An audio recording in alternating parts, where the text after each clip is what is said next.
Cowards, basically.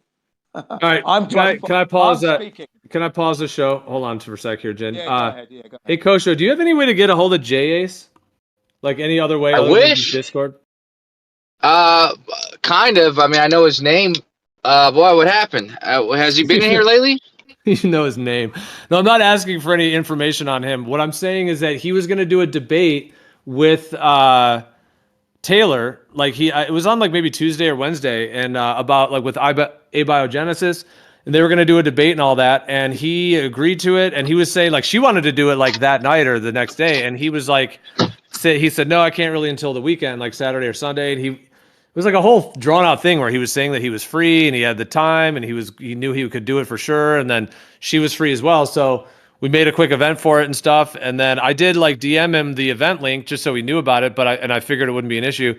But then I didn't hear back from him. So then I said, I was like, hey, are you still on for it? Just didn't hear back. So I've sent him like 3, DMs or whatever with just no response. And then Taylor hasn't heard from him either.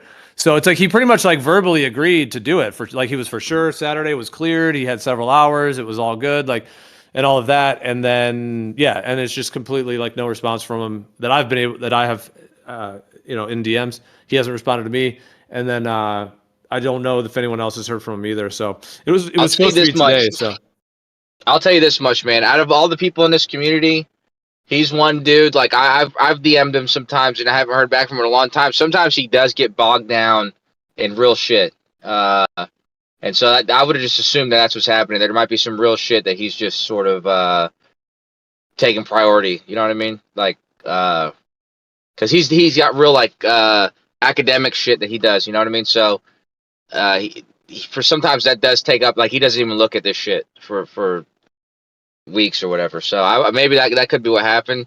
I haven't been here, so he's obviously been here more than I have lately.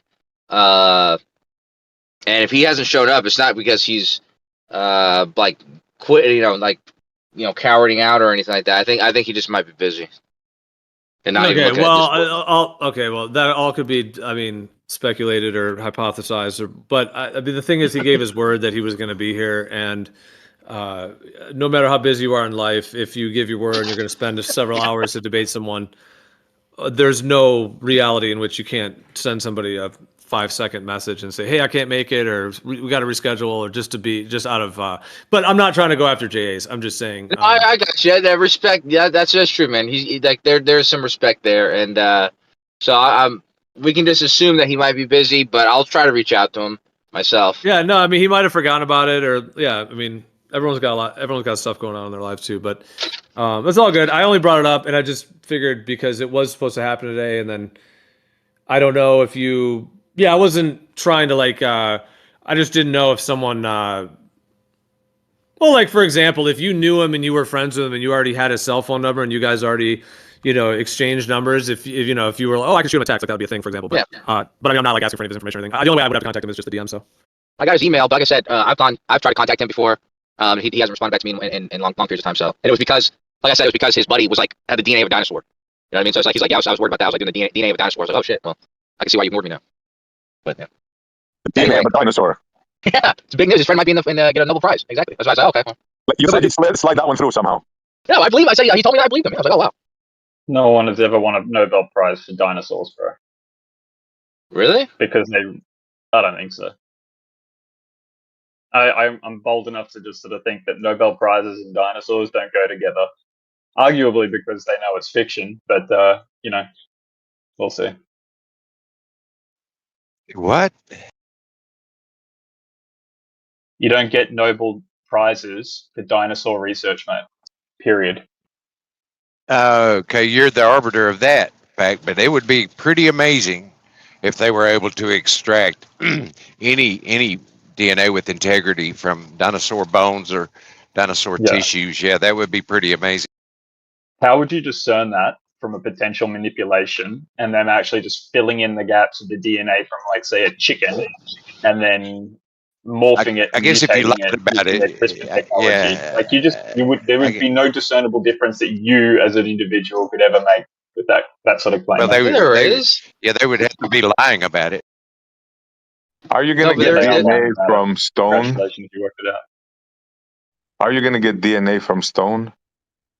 No, he's got like it's a whole. Remember that lady? Remember there was that lady who supposedly had DNA from the dinosaur, and it was like a whole thing. We talked about this before, right? That one lady who Yeah. But was you that know what I'm real talking about? though? Was that real But though? it's related to that. That's what Jace was telling me, that it's related to that. That same sort of process. That his friend may or may not have some evidence that the DNA that he has is possibly like a partial DNA from a dinosaur. Yeah, the same kind of way that it's in the same relationship with that lady. Well, that, like I said, that would be something, because if it's fossilized, it's obviously not bone. It's obviously stone. Like, so I don't know. I mean, Did these guys think that the footprint, like we got footprints here in Australia, right, of dinosaurs on top of this, like on top of the earth, like it's not like it's buried underneath or something. It's in the mud, and they say that that's lasted what 60 million odd years or something. Come on, That's there's right, no way. 16 billion years. Yeah, 16 billion. 60 billion. Yeah, you're right. Yeah, that's what it is. I don't remember what the claims are these days, but there's no way that footprints in mud last that long. Period. I mean, there's continental drift over this time, dude. You know, like it went from Pangea to whatever you want to call it now, like the contemporary sort of shape and form of the continents. And you think that those footprints just stayed there while continents are moving around them? I don't know, dude. That's a pretty extraordinary claim. Footprints are great. I mean, footprints are amazing evidence, and definitely in Sherlock Holmes time, that was like a big deal. But we're talking about DNA, He's a and fictional character too. yeah. Well, footprints aren't really that big of a deal. Like that, footprint evidence for dinosaurs isn't like the main crux de la creme to the, you know. But I've had a problem with the claim, actually. That's what I'm sort of indicating here. Just like the bone wars and all those sort of like a lot of fabrications were found out back then, but you guys just don't want to seem to acknowledge that there were people actually fabricating this stuff. You just say that some of it was real, and we know now because like science, but I mean, the fabrication in of itself is sort of indicative that there's something going wrong within the field in general. no, you're right. Bone wars was a real thing. There really were people fabricating it. In the same way, like people fabricate DNA evidence today, people lie about, evidences today, but it doesn't make all evidence fake. You know what I mean? That just means that some people lie about it. Dude, just recently in what was it? It came up in Australia that the DNA that was used in the court of law to convict people, they found out that a couple of the labs were doing it all wrong and that they'd had false positives. There wasn't too much talk about this. It sort of popped up and then it went silent and quiet on it. That is reprehensible. Why? And there's a reason why they don't talk about it, because society would lose faith in its scientific institutions if they found out they were incarcerating people based on phony DNA results from poorly behaving labs. Yeah. So they got to keep this stuff on the hush hush, or else their technology is just like basically so little value at that point that it's all about faith and trust in the system, man. That's where the dollars come from. That's why the price of stock goes up. So do you just think DNA is fake, or I'm not sure what you're getting at with this? The techniques for testing it seem to be compromised, and the authenticity and the follow through on it seems to also be problematic. And yeah, I mean, you can see this over and over again. Bone wars. I mean, this stuff that just came up in Australia with. You can see the issue. Have you ever seen? Right, left. Sorry. Yeah, man. No, I'm saying, the evidence, like if somebody draws a picture of like the person's face, like, oh, I think he looked like this, and I draw a picture of his face, that obviously can be manipulated. Like, oh, well, somebody drew a face and it was the wrong guy. But that doesn't mean that evidence is all wrong. Like, sometimes people do draw pictures of people's faces, and it turns out that that's what the person looked like, right? So just by saying that, like, somebody messed up the DNA evidence or used it,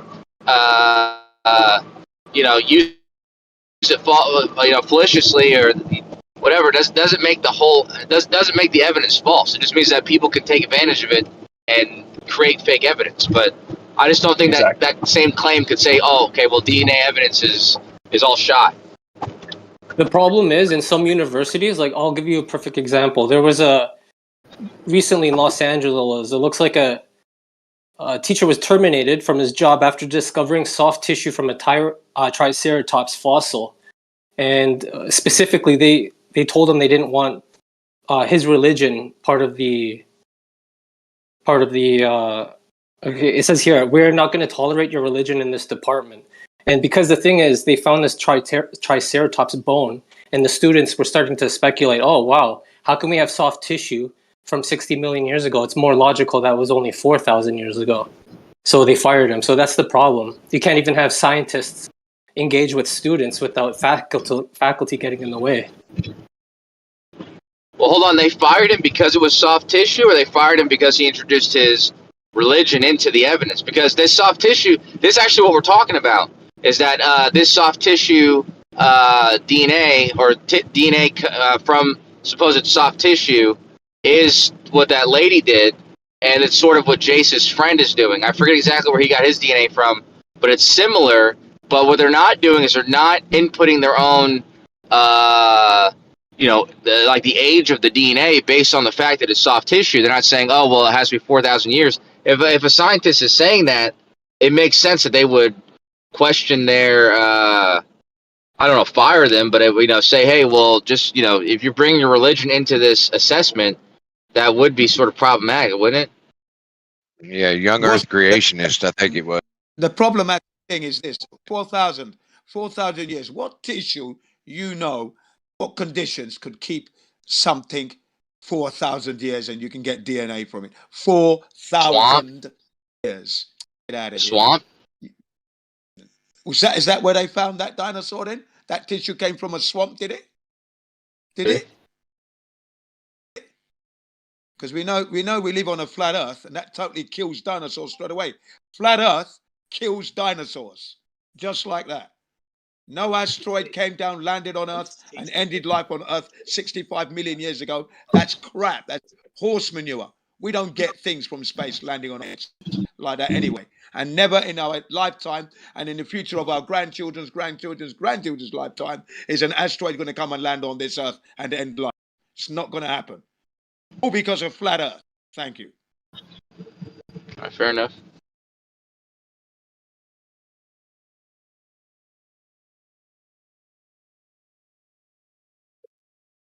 Yeah, many people believe now that the term dinosaur was created to pervert dragons, the idea of dragons. So in the Old Testament, there was dragons mentioned 21 times, which just means great lizard, similar to dinosaur. That's right. That's true.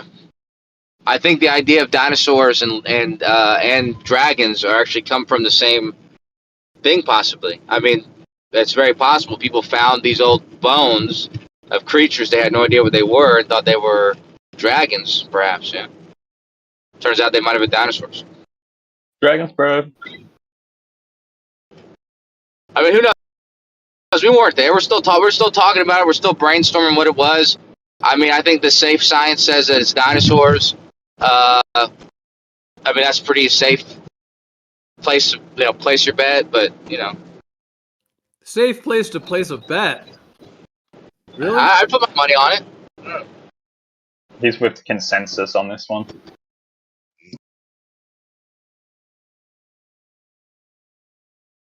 Money on the science. Money on the science. It's a good place to put your money. I think so. Consensus. Well, the fact of the matter is, you're actually never science doesn't prove shit. So at the end of the day, whatever bet you would want to put on it, if you can't prove it because science doesn't prove things, then you haven't even really set up an authentic bet at that point. You can't even gamble on this shit technically.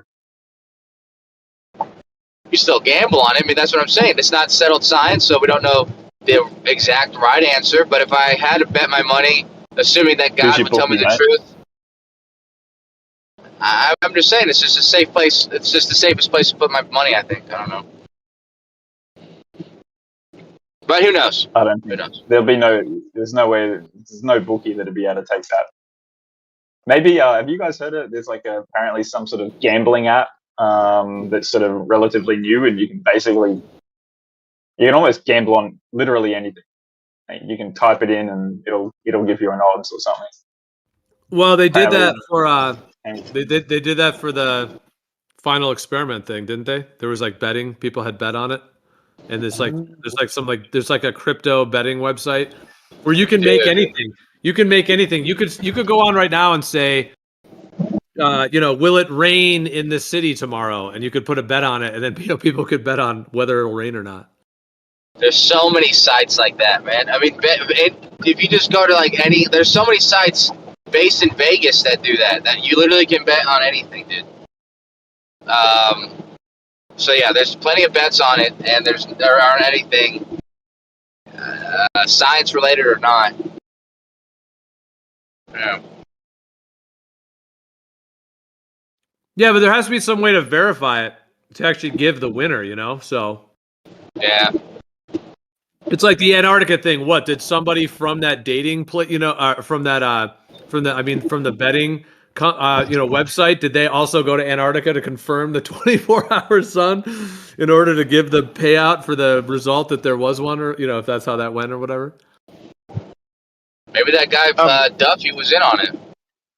No, I'm just saying, how is it like you'd have to have some kind of like auditing verification system for betting like that, it would seem, if you're going to bet on anything.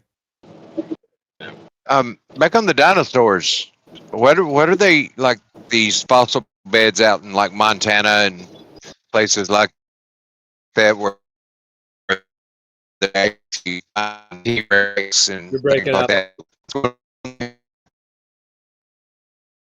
Both died, and they're Yeah, both buried with mud. We couldn't hear you at all, Left Lane. Yeah, you cut out for most of that. Oh, I thought that was me. An What's animal going on? died, mud covered the bones petrified. What's up? That's what I said. Yeah, exactly. That's the thing. It's all about how the specimen was kept, safe, and it's usually something like mud or swamps. That's usually the two things, or maybe even ice. It's like there's a few different ways to like save the specimen and save it from nature. yeah. And in the But case that's of just- the dinosaur bones, it was like inside the bone, inside of this, safety enclosure. So I mean, it is possible that some of that stuff could survive somehow, but I'm not claiming I did it. I'm just saying Jace's friend is claiming he might have it. Jace's trying to help him, because if he's right, then he's going to get a prize. He might be wrong. Most likely, he might not have it. So. This guy's going to be playing God making dinosaur creatures, and you guys are going to think that they'd be digging them up from the past, but they're actually just playing sort of Frankenstein mad scientist and sticking together chickens and bananas and seeing what happens. Well, no, yeah, you can't do that. If you take the DNA of a dinosaur and you put it in something that's living, it might not survive. And so I don't think there's the claim that that's going to happen. There's just the claim that they can actually, code out the DNA and actually get it like the legit DNA of the dinosaur. But it doesn't mean that they can use that DNA and like clone it. I think they tried that with the mammoth. Let's be real though, dude. How much with all the DNA claims?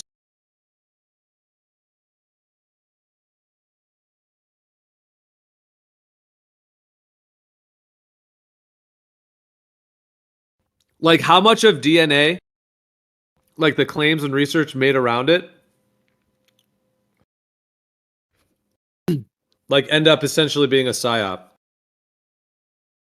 and is not actually the case of the. I mean, it could be, but I always put my money on, what is the most likely. I always leave it open as that sort of thing, but I just don't think that this is one of those cases. Like, you remember how dinosaurs didn't used to have feathers and now they do?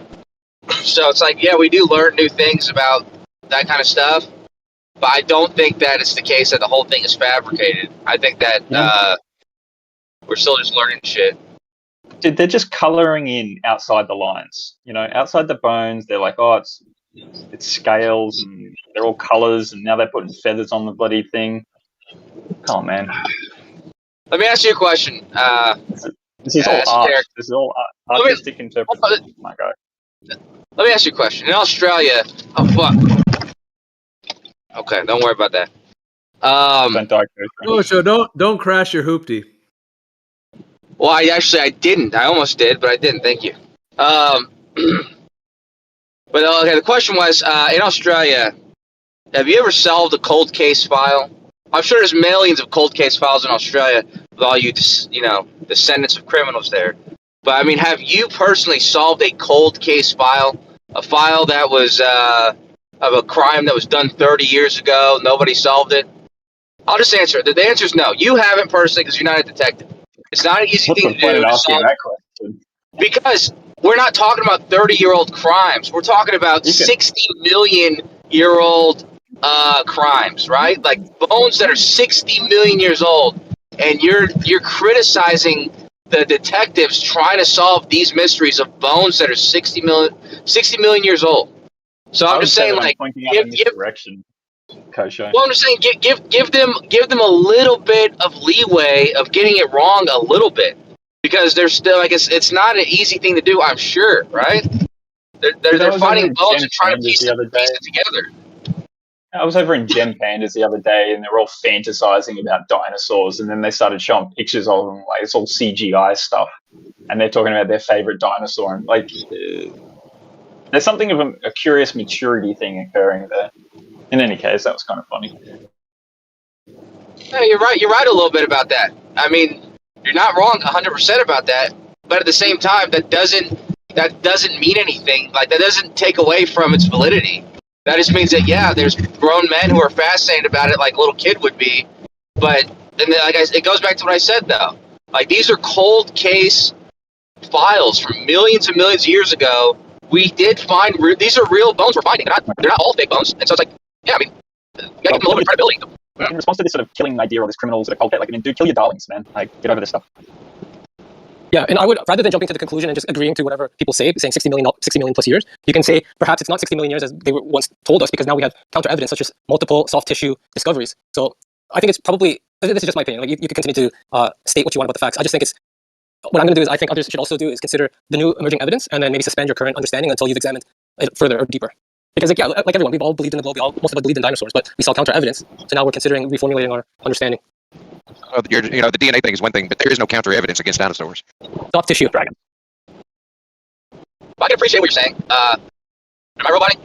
No. Okay, I can appreciate what you're saying, but you're talking about something a little bit different than DNA or saying what these things are. You're talking about aging evidence or age, like the evidence of the age. And there's science, like paleontology is one thing, but dating evidence is a whole other field that they corroborate with one another. But the point is that when you talk about dating and you use soft tissue to date it, you're saying, well, this is soft tissue, so it's 4,000 years old. That's extremely weak evidence for dating it. Whereas the actual dating evidence for this, when these bones were, is going to be things like, radiocarbon dating, things like that, like multiple forms of radiocarbon dating. Right? Do you acknowledge that they could actually plant fake dinosaur DNA? Like, is that a possibility in your mind? Oh, sure. That seems like something somebody extremely skilled could do. It'd be really hard to imagine. Yeah. That's why I brought it up. That's why I brought it up earlier. Are you guys going over the soft tissue really hard. dinosaur bones? Yeah, we are. Soft tissue dinosaur bones. It would be like the genetic dinosaur psyop. No, I mean, you got to flip it. No, you got to say the dinosaur genetic psyop. It's got to be that way. Well, that Mary. Go ahead. Matthew Perry, go ahead. You were saying Matthew Perry? No, I said the Mary Schweitzinger lady with that first found this. She, she was highly convinced that there's, and other people came along since and said that there is soft tissue in them, which does absolutely not work for your paradigm whatsoever, no matter what word game you try to play. I agree with you. I don't have that paradigm that you're talking about, but I agree with you that it does go against million years, 40 zillion years. Yeah, exactly. A zillion, bazillion. Yeah, but Jayace, were you there that day? Jayace told us that he was gone for a long time because his friend also found DNA inside soft tissue. One of his best buddies found some, and so he was off working with him. Yeah, he said that, man. He's off working on that now. I'm not excited. Well, you should be. Jayace. Is Yeah, Jay. the debate with Taylor and Jayace going on today, or is that rescheduled? Or Where is your boy at, Kosho? There we go. Where is this dude? He asked me to stand in for him. No show. You can't even do that. no show, co-show. He's even lying for him. Come on, Kosho. Yeah, it's just He didn't say that. dude. Kosho, your mic's open. Sorry. No, the quick update on it is that Jayace agreed to do the debate, and we set the event up for it, and then I sent him the event link, and then a few days later, the guy asked him if we were still on for it, and just didn't hear back from him, and then I just haven't gotten any DM back from him, and he just basically kind of a no-show. I don't think anyone's heard from him, so because it was supposed to happen a few hours ago. It was going to start, so. Wow. Hopefully everything is okay with him. He's fine. Kosho, I also put in the live stream text chat for you some other counter evidence for millions of years. It's regarding geology. There's two professors, one of 30 plus years, both have PhDs. They went to the Carbon Canyon Fold at Grand Canyon and took thin section analysis and found that the paradigm is not as what they told us. So feel free to check it out if you want. No pressure. He just said that the 50 zillion years. Didn't you just say that paradigm? Yeah, didn't you just say that the soft tissue already doesn't work with the 50 zillion years? Yeah, I don't think anything works with that number. Well, that number's a made up number. It doesn't even make sense. You know the number I mean. Oh, you know the number I mean. Come on, dude. Don't start. Don't even start. No. What I said was that lady, Maria Shriver, Schwarzenegger, whatever her name is, that she. You're right. Yeah. Arnold Schwarzenegger's ex-wife. Schwarzenegger. Dude, you just listed three different people. Those are all different people. Wasn't that Arnold Schwarzenegger's ex-wife was Marie Shriver Schwarzenegger? It doesn't matter. Because the person Jeremy's talking about, that's the person we were talking about. She did find this. By the way, it doesn't counteract that evidence of 65 million years. It just, if that's true, it just means that she had a way of extracting this DNA out of that soft tissue, which is what Jace's buddy is also doing. It doesn't say that the soft tissue is younger than we thought. It just means that they last that long. Doing that. How does DNA last that long? That don't even seem possible. You gotta ask Jace or his friend, but Jace he's probably off working on it right. That's why he's not here. He's working on that. No-show? Yo, I know. That's a big emergency. That's a big emergency doing that. All right, so hold on. So Jayace agreed to do a debate, and we spent. It was actually quite some time. It was like a good 20 minutes of the live stream. I mean, it's on the recording. Anyone can go listen. Because Taylor wanted to do it that night or the next day. This was Tuesday night or something. She was ready to go, but he was like, "No, I can't really until the weekend." And then she was like, "All right." So she kind of was cool with that. And then I don't know. We just haven't heard from him at all, and then he hasn't shown up. Can I just say that it's like that DNA's been waiting 60 million years or whatnot? I don't think it's an emergency. We got to get to it right now. But the end of what I was going to say, I wasn't just repeating that he didn't show up. What I was saying is that he didn't show up, and then Kosho is here trying to claim that Jayace is off on an adventure right out of he's the White Knight. Jurassic Park. Yeah, he's out of Jurassic Park. He's making a groundbreaking discovery, and that's why he couldn't be here. This is your cover, Kosho. Kosho's the whitest. You're the whitest knight out. One time he took a picture and his hand was in the picture, and I was like, Kosho, I thought you were black. He retook the picture he just shut the lights off and retook the picture. You're the whitest knight out there for Jayace right now. I got news for you, dude. If you ever watched Game of Thrones, the White Knights were the King's Guard. Okay, they were the best knights in the realm. You had to be the best knight to become a White Knight. That's number one. Number two is last time Jace was disappeared for a long time. He came back.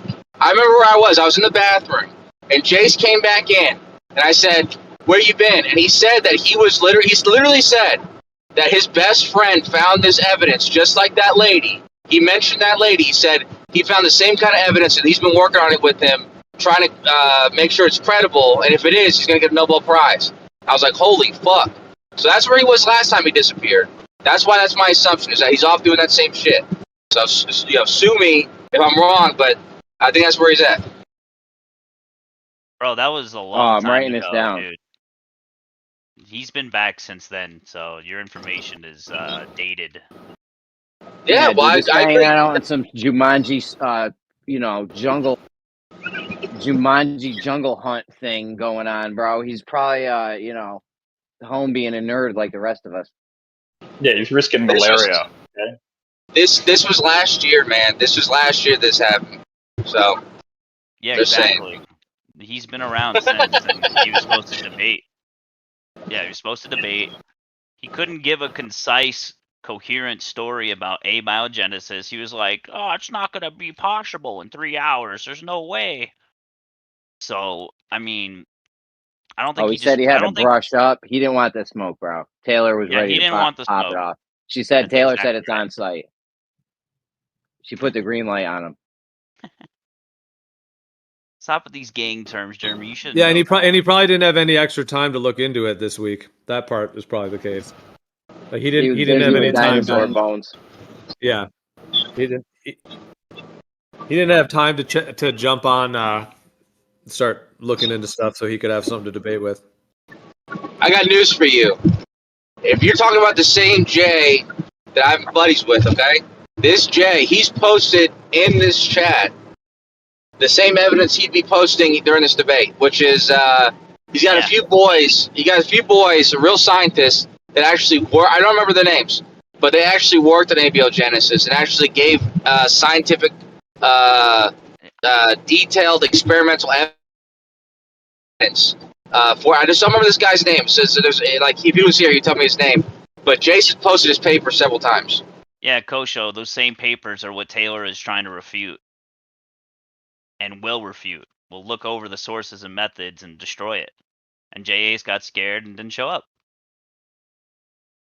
Yeah, looking over sources and just saying, making up ideas that why they might be wrong is not really a good You refutation. don't even know what you're talking about, Left Lane. She's talking about a prebiotic environment. Yeah, you don't even know what you're talking about. Okay, maybe you don't know what you're talking about. That's a good rebuttal. Yeah, I mean, I spent 6 hours with her and Galatrax doing debate prep, so I think I know what I'm talking about, Left Lane. And she has a really you ever solid. took biology? She has a really. You ever had biology in college? You're gonna interrupt me? She has a really good argument against those abiogenesis papers because they don't use a prebiotic environment. They're not prebiotically relevant. It says it right there in the papers that he told her to get. So, I mean, When you say abiogenesis is a tough sell, man. Like, you are really picking up a very difficult argument if you want to choose the side of abiogenesis. How does she know what the accurate prebiotic conditions would be? Read the How does she paper. know? called- Oh no! But somebody would have to be reading, Left Lane. around. Someone would have to be around back there to take a stance on what the prebiotic conditions should be. It's called reading, Left Lane. You should try it sometime. Man, you think you can Beasticles, resurrect didn't you say dinosaurs? that they actually What, say now, in the, now we hold need on, man. Hey, just Beasticles. disparaging. I Hold got on, time to guys. yesterday for saying a lot hold less on, than that. man. You're always disparaging Hold on, people, Left man. Lane. Well, if you're Yeah, gonna you ad guys hom and can't- be like, "Are you a biologist?" then I'm gonna hit you right back, dude. Yo, you guys can't just talk through me. Left Lane. Yeah, you started the Sorry, shit, man. Sorry, Jeremy. Hold on. Sorry, Jeremy. Yeah, come on, guys. Let's slow it down. It got all crazy. We were doing good. I don't know. Left Lane came in. Now it's all hostile. Let's relax a little bit. You know what I'm saying? Let's all just chill out. It was hostile because I asked a question and I got insulted. Yeah, you asked a stupid question. Are you a biologist? Yeah, There you go. There you go. There you go. that's a Left retarded Lane, question. I have a quick question for Left Lane, if that's okay, guys. Left Lane, do you think for abiogenesis it would have been a hostile environment or a really ideal environment? Well, that's a relative question. Hostile or, caustic or, who knows? You have to specify what you mean by hostile environment, because the whole point of this prebiotic environment is a place where biology wasn't a thing. We're talking about just a chemical, like where there's just these chemicals are there, or these like proteins, or what do you call them? Amino acids, right? So what do you Yeah. mean by hostile? Okay. Hostile is in Well, they do. dangerous to life. Yeah, Well, but they do that's have what I'm these saying. things. They do. Hold on, real quick. They do have these. Kosher, you got a lot of background noise. Are you in a friggin' Wright Brothers airplane right now or some shit? 90 miles per hour, dude. Just keep going. you going? They do have these like things. They're extremophiles, and they can live in very hostile environments, right? Yeah, but we're not talking about life. We're talking about pre-life and the things that formed life, the precursors of life, right? Like amino acids. We already know that amino acids can exist in these environments. The amino acids are the precursors of life, right? So But that's the why I'm asking papers what's a themselves that hostile environment. I don't know. The papers themselves say this is not relevant to prebiotic conditions. But I mean, couldn't they beasticles? Couldn't they have had it coming from like aliens or something, like some other planets? I'm not saying it's alien. The prebiotic condition thing, can't they just push it out to what do they call it? Pangea or some shit? Panspermia. Yeah. That's Damn Kosho's spermia. favorite word. Jesus Christ. That's your That's favorite not word. even the latest thing though. You're talking about the lightning soup theory, basically the primordial soup being struck by lightning or a comet. No, I'm talking about the life coming from outer space. Yeah, a comet. Yeah. Yeah. Oh, okay. Yeah, that's Yeah, what I'm saying. why not? That's not even Why the can't it latest do that? because it's not even the latest research. Now they're talking about hydrothermal vents being. Yeah, but it could have came from some other planet, though, right? In Yeah, their but it doesn't paradigm. have to have come from other planets. That's what I'm saying. This stuff I've I'm read trying to Jace's help stuff you. before. I know, but it doesn't. That's not helpful because the stuff that Jace is pointing at is not stuff from other planets. It's naturally forming chemicals that naturally form without life needed, and that's the whole point of this guy's papers that he's posted. Is he's posting these things that like these fatty acids that naturally form and all like and without life needing to be necessary. And these fatty acids can be used to form cell walls and this and that, and all that has to happen is they have to be present, and he shows that in environments when they are present, then the precursors to life do form. And out of the papers that I've seen, that's the experiments that I saw that Jace had posted, like the fatty acids that do exist on their own, and then also form like cell walls and things like that. Like that's the kind of shit that I've seen Jace post. You don't need aliens for that. I'm not saying alien. I'm just saying like it could have, the shit. If their argument is this is why you guys aren't that good, bro. Because like if their argument is it's not prebiotic conditions here on Earth, just say that shit came from a comet from outer space, bro, and you're good. But that's the whole point of what Jace's guy that he showed. He didn't show that life did form this way. He just showed that all of these claims that life formed this way, he's showing that all those things are all probable things that happen on their own. And he has evidence for each step. That's what I remember that Jace showed me. And one of the ideas is like about the like I said, the fatty acids or the amino acids and shit like that. These are things that naturally form on their own with no need of any life being present, just a chemical formation in these environments, and those specific environments. I feel like Kosho is going to be the one to replace Jayace. I'm gonna just get Taylor in here. No, I can't. I honestly can't replace Jace. I'm not a biology He's guy. on a biplane from World War II. He's on a biplane from World War II right now. Just give him a minute. Oh, and if I bring in Taylor to refute your arguments, now you're gonna run away? Come on, man. I won't run away. I'm just letting you know I'm not a biology guy. I'm going off memory of what Jace had showed me. Jace is the one who showed this stuff to me. Okay. And I mean, honestly, it's compelling stuff. I don't know how what I said could be refuted. I understand how you can refute abiogenesis from that, but what all I've stated is that these things are naturally forming ingredients to life, and they've been shown to be naturally forming. Like I said, these amino acids, they don't need some sort of magic to happen. They form naturally. Dude, it sounds like you got a flat tire or something. For real, I could have swear I heard it over the thing. I was signaling to the left lane, dude. Shout out to left lane, but I was signaling over, dude. Kosho, where are you What, were driving you using to? your arm as an indicator? I'm going to pick up my girlfriend from some bar. What kind of car are you? What kind of car are you rocking? If you want to share. On Sounds like he's on an 2024. e-bike. 2024 Hyundai Elantra. Ah. You doing Uber? Are you Is that driving like a? a sedan thing, an Elantra? Is that what that is, like a four-door? It's not. Yeah, it's a Ford. It's a nice car. It's a 4-door. That's right. Oh shit. Do you know Yeah, it's a nice car. Hyundai with cloth Nice. interior? Hind. What do you say? Hind. What is that like? Is There's that like the 8 guys who different make the ways Power Ranger toys? There's like 8 different ways you could say the name of that car company, but I guess. Say Arnold A lot of Schwarzenegger. federal agents drive that car. Yeah, I'm sure they do. But say Arnold Schwarzenegger, Jeremy. it's not necessary. Just say it. I want to see if there's how many ways you can say it. How many ways can you say Arnold Schwarzenegger? Many ways. I could say a lot of stuff, a lot of different ways. All right, let's keep going with this. Where we at now? The point is, First I'm of not all, though- Jace. No, hold on. Okay, the I'm whole trying to point respond. is you can't even have this happen, dude, because Yeah, Rick wanted to get there's. it. Oh, all right. Okay, go ahead, Rick. Well, I mean, so just quickly, Kosho was basically implying that this is all done and dusted. Like they've already got A-Biogenesis. But if No. the question is, Kosho, do you think that they've actually created life in the lab yet? I didn't say that. See, that's what I'm saying. You're not paying attention to what I Yeah. said. There's a I didn't missing say link. No, dude, you said it was basically all wrapped up. Like, No, I you got a said little I said that Jace's scientist that he always talks about, I don't remember his name, but he doesn't claim that he's done abiogenesis.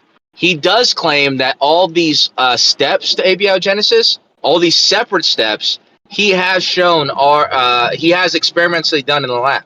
I've explained one of them, like how but he doesn't say he's done A to B or A to Z. He's done different steps of it in the lab.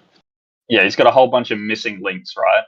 Right throughout this entire process, he's got a whole bunch of missing links. They can do like little portions and pockets of, what would appear to be sort of biological growth, but they don't have the connection in between, man. They're missing like whole sections of the alphabet from A to Z. How would you Yeah, the suggest it argument be here- investigated, though? How would you suggest that they investigate the possibility of? I mean, I would do it stepwise. Try to see if this can happen and then that can happen, and see how they all tie together. And I think that's way down the road. Is this a question for someone, or I don't know? You started off asking a question, but then it turned into a statement. Well, the thing is that, and Taylor does this. She wants the experiment where it's complete, where life formed in a puddle, and that's just not what's going on. Well, I got a Okay, question. well, that's cool. Here's the leak. Okay, after Rick, I'll go next. That's cool. Rick or What was Riggs? it? You can go, Riggs. I think, what was he going to say? I don't know. Oh, yeah, I just thought it like, was Rick. it's more of a comment than anything, man. Like, I mean, for you guys to believe in abiogenesis with all the missing components necessary to actually have it occur, I mean, it's kind of funny that that's basically a faith at that point. So you may as well just invoke God while you're at it. What? That's like, it goes back to what I said about the cold case file. And sorry, I don't mean to cut anybody. If someone else is going. But I'm just, what you said. Yeah, go ahead, Riggs. Okay, great. So I'm gonna grant the evolutionists a whole bunch of stuff that wouldn't exist. Okay, I'm gonna grant you tons of mechanics, tons of biologics, all kinds of instructions, all kinds of things. I'm gonna grant them to you. And then I'm still gonna ask the same question to see how much closer you are, okay? So I'm already told you what I'm gonna do. I'm gonna take a cup of my own fresh blood and I'm gonna put it outside. Now, how many times would this have to repeat itself for that fresh blood to result in a new life form on its own? Yeah, after he answers that, I'll go next. I mean, I don't think that's an answerable question. I don't know. Well, it is just a matter of time according to your own paradigm. So if I put a cup of fresh bubbling blood from my body into a cup, how long do you suppose it would take? And what is the probability that life would form according to evolution? After he answers that, I'll go next. After he answers this. I think if you put fresh blood out there, there'd already be life in that container. And if that life died, then there would be no life in that container. I would think there's a very small probability life would form from that. Personally. So you think it is more likely that life would form from inanimate matter than organic matter, of which instructions already have like so many of the properties that you would hope for to create life in the first place. So I think So- there'd be more likely that life would form from your blood than from inanimate matter. I do think that. Okay, great. Probably, so yeah. then we're on the same path then. How long do you guys think they would, is it probable? Does it make sense? Do you think it would take place that life would form from a cup of my blood? How many cups of blood would it take? How long would it take? Maybe That's a good 500 question. million years. I don't know. Yeah, I Hold think, on, left I lane. think the I'm next. question of how many cups would it take? I think is a good question. How many cups would it take? 'Cause I think that's the real question. Is given like this all these pools of blood, then what's the likeliness? I think that's kind of what happened. It's like there's all these pools of this amino acids and fatty acids. What's the probability that these cell walls form and protect this thing? I think that's the numbers game that we're talking about. But I don't know the answer to your question, to be honest. Well, can you see how that question is still infinitely less significant than the claim that you guys are making? Because the properties already exist, the information, all that stuff is somewhat available. So that was another thing, Hold on, though, left Riggs. lane. I Left lane. don't Hold think on a anyone's second. I'm making a going after claim. Riggs. Yo, All my man. all right, Riggs, I'm left sorry. I'm not making any Go claims. ahead, thank you. Jeremy. Jeremy said he was next like 5 times. Go ahead, Jeremy. I'm good here. I think I made my point. Yo, stop powering through me like I ain't talking, left lane. That's the second time you did it just now. What are you doing, dude? Like, I don't even... Go ahead, Riggs. Just keep going. Well, I think it's fair. Let left lane respond to Riggs and then go. Then if you're gonna let Riggs go, because I think left lane's trying to respond to Riggs. So, but then you go. Yeah, I think that's fair. I think my point is made clear, and the claim that you guys are in favor of, your belief system is infinitely more complex and improbable than the thing that I proposed. And even with a clear-cut example of my criteria, you realize that it is an improbability.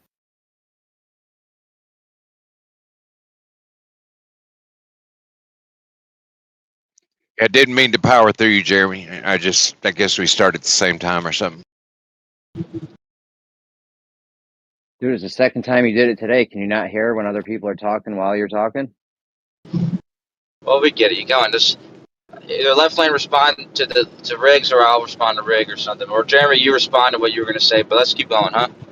Yeah, I just don't think it's y'all are saying you're making these claims. It's theoretical. It's not settled science in any way. I mean, they've done these things where they've gotten amino acids, and I think someone even I heard them talk about self-replicating RNA, but it's still it's not a settled thing. I don't think it's an actual claim. It's a theory.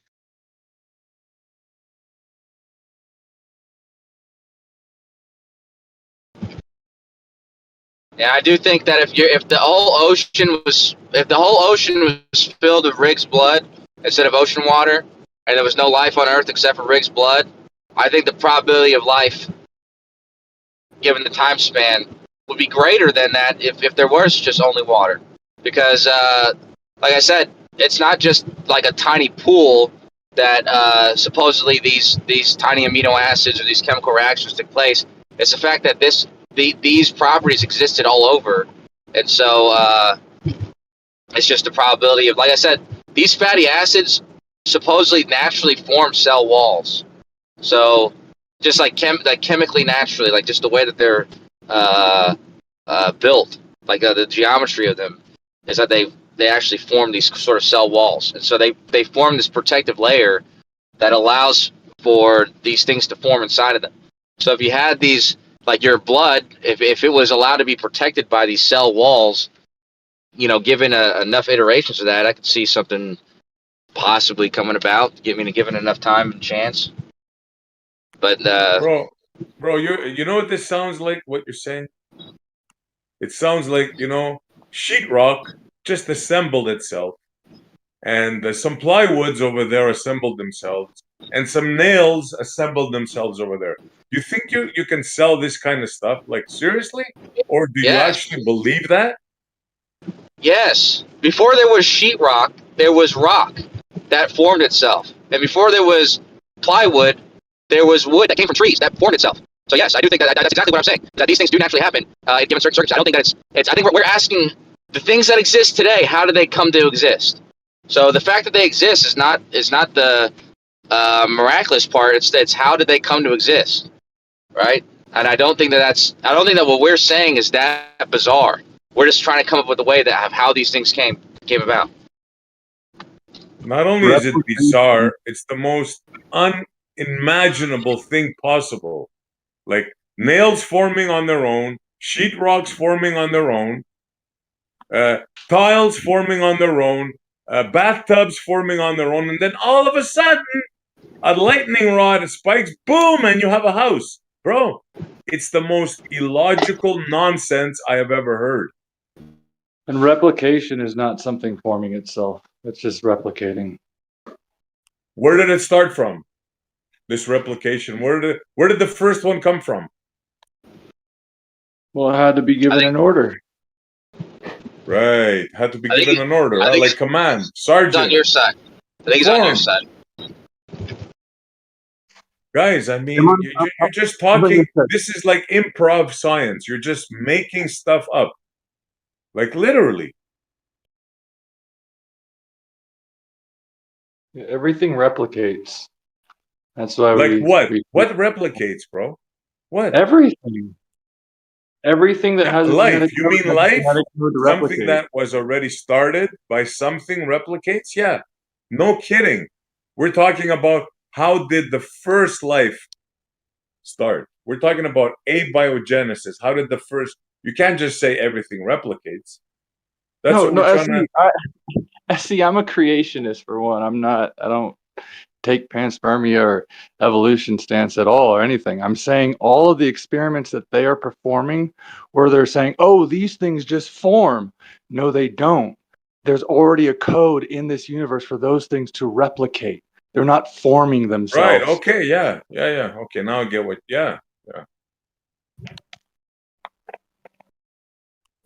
But even the notion of abiogenesis, like that is completely preposterous. Like, you think a rock or somehow a chemical got together with another chemical and created genes and DNA and then formed into life on its own? Like, is that even a possibility for an intelligent person?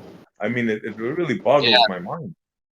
Because I agree with what both of you guys just said about replication and about even the thing that you're mocking, that chemicals come together and make biology. I mean, chemicals come about because of chemical laws. These chemical laws, they replicate. I mean, they're not distinct from one another. The same laws are universal, like chemically, right? So, from the simplest forms, you get less simple forms of chemical, reactions, and then you get these things, like I said, like amino acids, fatty acids. They're just reacting chemically, and then they form these cell walls and these biological processes, which are fundamentally chemical processes. So that's what I'm saying. It's not like a magical thing or something like that. It's the same laws that you guys are agreeing to right now. It's just it's just a step above. It's just a more complicated chemistry.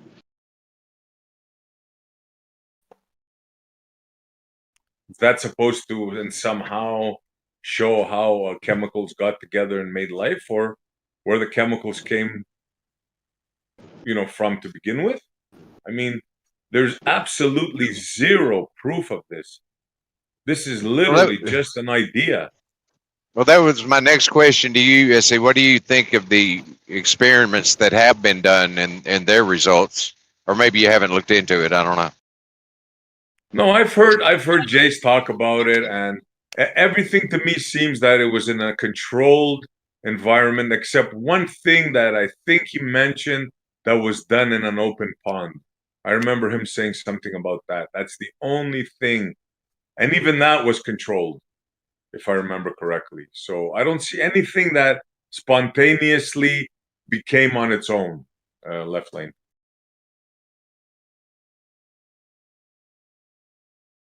Because I remember Jayace talking about this stuff, and we got into arguments with him. This is not the first time I hear about this. Yeah, for example, a shrimp is never going to be a crab. A crab will never be a fish. They don't cross. Why is that? But why is that? Why is that an expectation though? That expectation is an expectation of I don't even want to say it. It's not. It's not.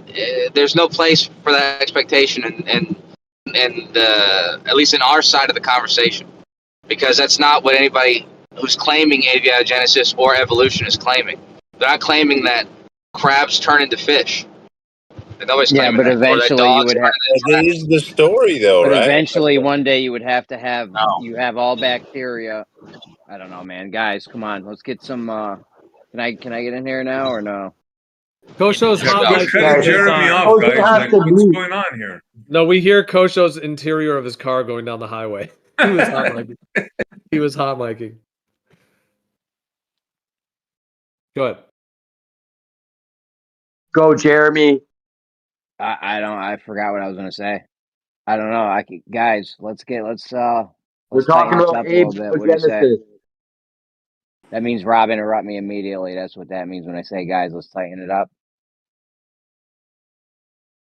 So, can I reiterate the evolution theory is like something turns into a tadpole turned into a fish turns into monkeys, and then here we are.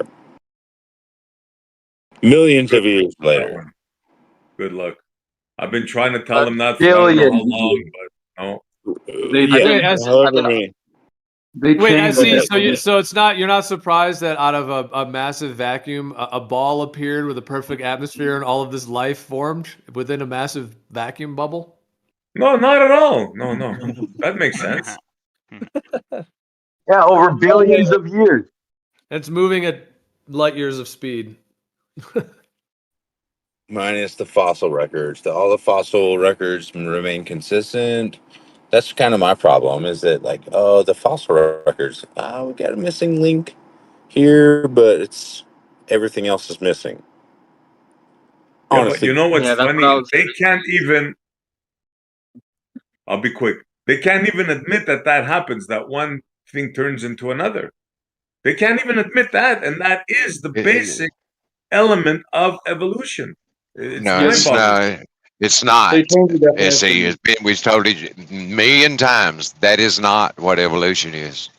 See what I They mean? changed the definition, SE. They changed because the theory of evolution was the theory of the transmutation of species. And they have changed that now because the only true evidence that's there is evidence for adaptation. And yeah, so, like natural selection. Thank the you. field has centered around adaptation being evolution or being what shows evolution when it doesn't. It just shows one particular thing adapting to its environment over generations, and it happens within Yeah, a decade. they say we descended from apes, right? But what were the apes before they were apes? And I don't what's in think they between say us we and the descended apes? from But apes. they say no, that's I think not evolution. So either no, we that is are apes, man. evolution in your. Guys, we Am gotta I? go one at a time, man. Yeah. Sorry. Go ahead, Jeremy. I didn't mean to I wasn't derail. I trying to just get jumped in. in I'm and just trying to hopped off. it's kind of messy right now. Just let's all go one at a time. Obviously, Rob was going, and then whoever wants to respond. I think it's Yeah, strange that we say that that's No, not. no, It's not man. what it Rob, says. What? What? I'm left sorry. lane. I'll give you a second to respond to me in 1 second. I'll be really quick. You're saying that's not evolution. Okay, we don't want to hear what not evolution is. We are putting forth what we think is evolution, right? If you don't think that's evolution, I would like for you to tell us what evolution is to you then. Because I just told you what I think it is. Thank you, left lane.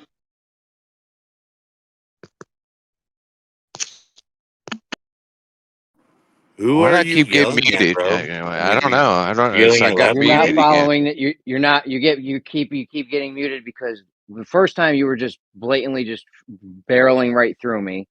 This last time just now is because I told Rob to go, and then you went, and I said no, and you just kept going. I don't know. Can you just relax?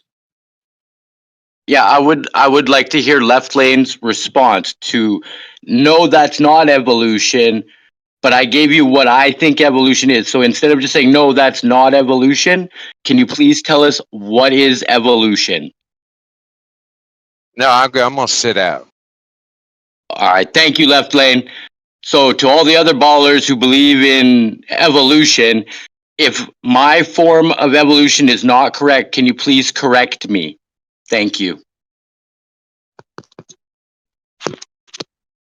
Well, I don't know. I don't know if anyone's gonna stand up for it, but I've been arguing with these guys for the past few days now, and the argument isn't that a species turns into a new species. That would be speciation. I think I kind of agree with that one. The problem, the main crux of it is the missing links. So when they say they have a common ancestor, I've been arguing with them to provide proof of a common ancestor in different regions, and that's the part they're missing. Yes, So it's I not a agree. crab. It's not a crab would become a fish. It's that they share a common ancestor, and the common ancestor is what's missing. The coelacanth, maybe, that still exists today. Is that their common ancestor? Well, I don't know, but I know that it's a prehistoric, like crab-looking fish thing. Looks like an armadillo fish, like, but they're still around today. Well, they can. Yeah, that's the. There's two claims going on. There's either the ancestor still exists today, or they have zero proof of either fossils or that same ancestor being in two completely separate regions. And their only claim is that they have the DNA of that ancestor. That's it. Yeah, I missed a bunch of stuff. It can be created in a lab now, no? Kosho, were you trying to go, or you just hot micing from whatever you got? No, I thought he was done. He closed his mic. I started talking. I saw his mic turn off, and I started talking. Kosho, doesn't that Elantra have like a Bluetooth integrated thing or what? You got your phone? Yeah, it is. It's integrated. I saw that Bart Simpson, his mic turned off, and I started talking. All right. Go ahead, Kosho. I was just saying. What he said. About the evidence and the one thing is here, or it's either DNA is here, but I don't think that's the case. There's plenty of missing links. I don't know why. I honestly don't know where a lot of these claims are coming from about evolution not being a thing, because I think abiogenesis and evolution are two different things. To post your we agree with that. Evolution is primarily about speciation. Not evolution. We're giving you abiogenesis to talk about evolution, and you guys don't seem to think that evolution is what people who don't believe in evolution think evolution should be. Am I correct? Well, you asked earlier, what is evolution? And simply put, evolution is just you say speciation, but it's really just new species coming about over time from the species that exist or existed before. So a common ancestor. Well, yeah, there would be common ancestors of certain things, but the common ancestor to everything is sort of like abiogenesis. But still, yeah, things having common ancestors would be evolution, and there's definitely evidence of that. I'd ask you to post that proof, Kosho, because I've been arguing with these guys for 3 days, and none of them have proof. And when I say and when I tell them they need proof, they say we don't need that. All we need is DNA. So to prove that a common ancestor either existed or is still here today does not prove that common ancestor birthed different species, right? So yesterday the example was he said, "Here's this fish we know existed. It had these 9 children, these 9 different species of fish." And I asked him, okay, can you show me one example of a fossil of that common ancestor being in any region of those 9 fish, or even proof that fish can birth those 9 different species? None of them had proof. Their only proof they had was that they found DNA. Right. Yeah. So if if they found the DNA of my mother, right, it would show that she has my DNA. I mean, that's evidence right there. You say proof, but evidence. No. There's That's no the need. direct There's proof I'm asking for in the fish. We know your mother had you because that can be observed. Yeah, I know, but what you're asking for is unrealistic. You're asking for this thing to still exist and also be present while its Some of them still do ancestors are exist. here. Well, this brings us full circle back to the dinosaur DNA psyop. Yeah, you haven't got or to speciation, guys. Sorry. It's never been no, shown in the lab. or to no, sorry. I brought up my version of evolution is where they say we descend from monkeys, but we still have monkeys. Okay, but they don't. That's what I'm saying. These sort of claims almost have to be ignored because they're not claims that anyone's making. They're claims that you remember somebody making, but nobody makes those claims. Nobody says that we came from monkeys that are That still is the existent. claim. That's not, That is the no, claim. no, that's not the Sorry to claim. interrupt. I'm sorry to interrupt. Go ahead, but that The is the claim that he claim. just made is that people came from monkeys that still exist today. So he's saying there's monkeys that still exist today, and we came from them. That's not a claim made by people who believe in evolution. And if it is, there are people who are wrong. Those people are That wrong. is the claim. No, Claim it's is that not. there, That's the claim never Is been is the it claim, not? guys. Maybe I'm confused. the Just give me. claim is that there's Teach other. me, Koshi. The claim is that there's other apes that exist. We're apes. There's other apes that exist, and we have a common ancestor. That's the claim. Not that we believe came I'm from an things ape. that still exist today. That's what I was trying to explain to you guys. You Right. guys I'm are an But ape. mixing it up the is the terms here. claim that we came from monkeys, but other monkeys still exist, but we just diverted, and now we're new kinds of monkeys. We're new apes that have intellectual capacity. I'm trying to That's not the understand. claim. I Thank would you. That's better.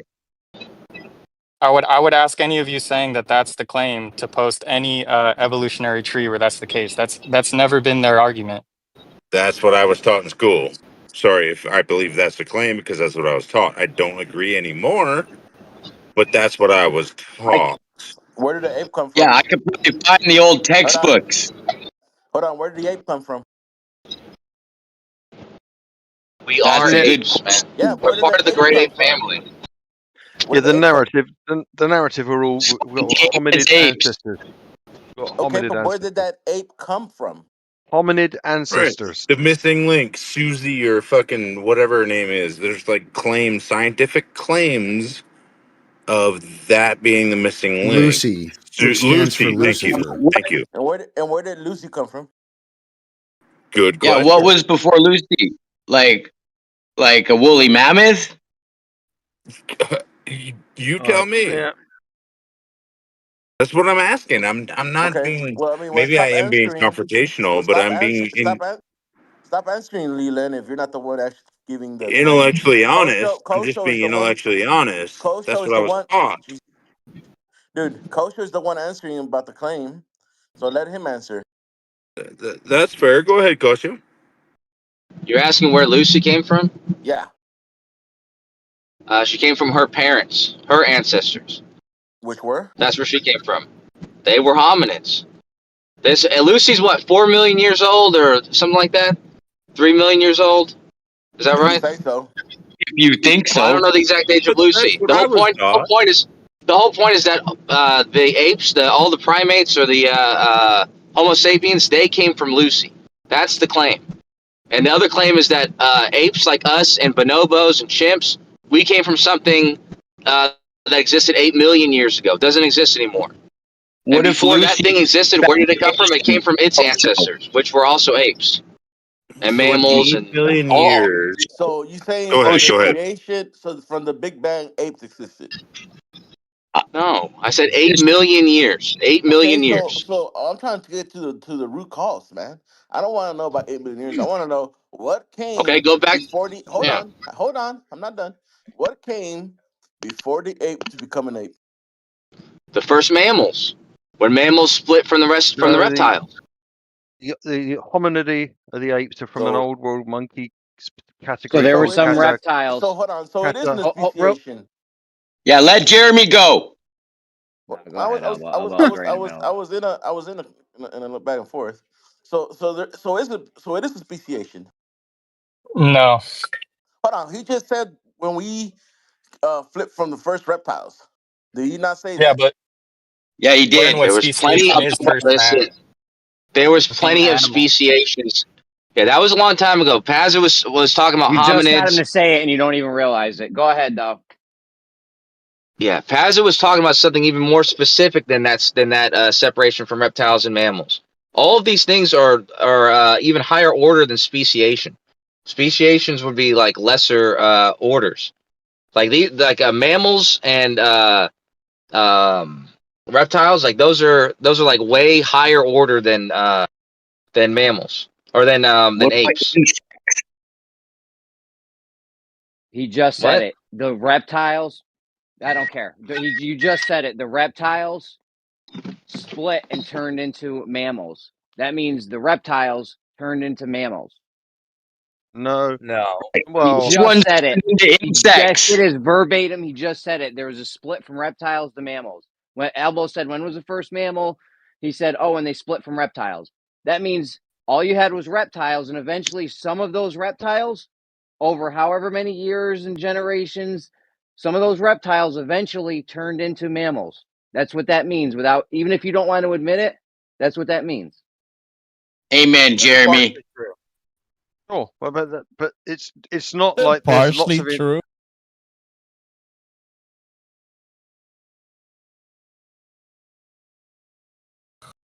Who said it was partially true?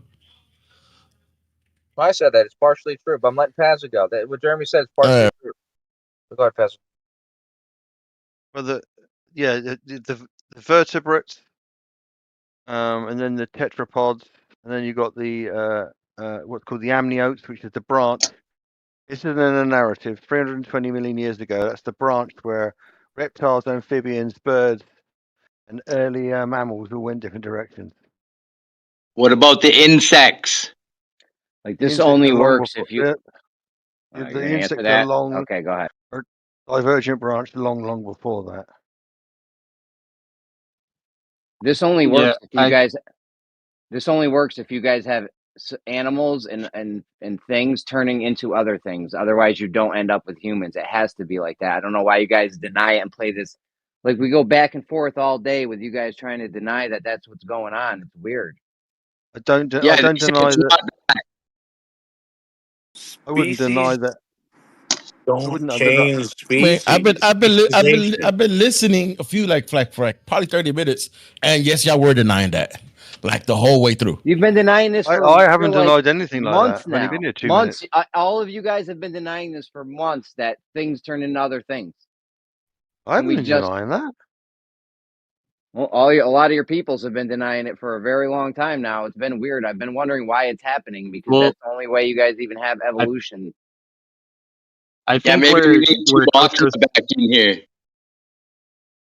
I think why he's saying it's partially true is because a lot of the examples you guys are giving are they're not correct, right? You're using modern day species to say one of those turns into another thing, which what the case is it's much more zoomed out, and the only thing they're missing is missing links. So it's Homo sapiens and Homo erectus had a common ancestor, right? And then that common ancestor and Homo habilis had a common ancestor.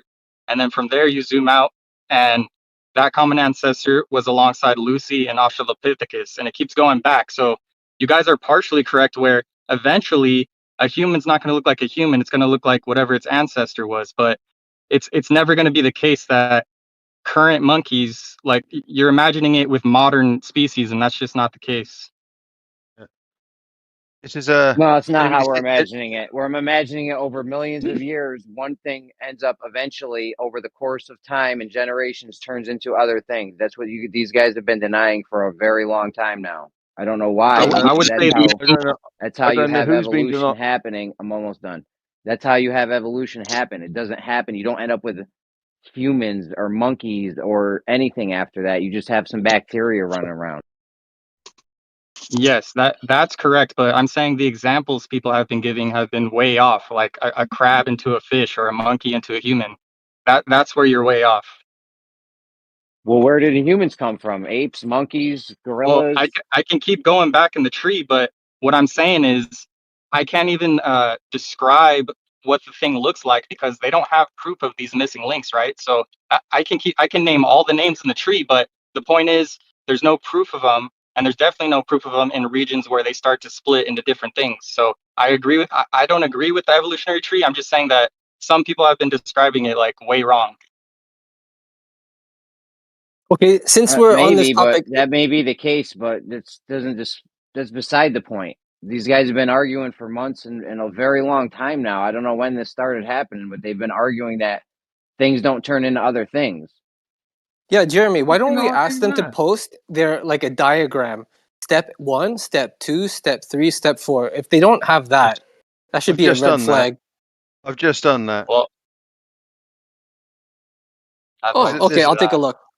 Thank you. Where is it? Where's that at? www.onezoom.org is an interactive tree of life. Yeah, there's like Which animal go around. husbandry, natural selection. You can turn chickens and try and find like breeding stuff. But like when you think a chicken's gonna turn into speciation, that's a new term I've heard of. Has been giggling. Okay. So Speciation? We've observed this. whether or not you believe it or not, the classification representation of the tree of life is on that onezoom.org, and that link I sent is zoomed in on humans, and then you can work your way back through it. And 14 million years ago, all the apes shared a ancestral branch with animals that were referred to as in the species, well, in the genus Hominidae, which are our shared ancestors. From that, So you can go back to. From that, you can go back in chunks of about 20 odd million years, 60 million years for all the ancestors for all the monkeys, apes, and tarsiers. Back further than that, Yeah, you get to a point. Go on. Obviously, you're busting to get in. I was just gonna say the problem with this, I went into this with 2 Okna the other day, is on some of these steps, right? You're doing a classification of many animals. You're saying like some of these I can zoom in and they have over 4,000 species within it, right?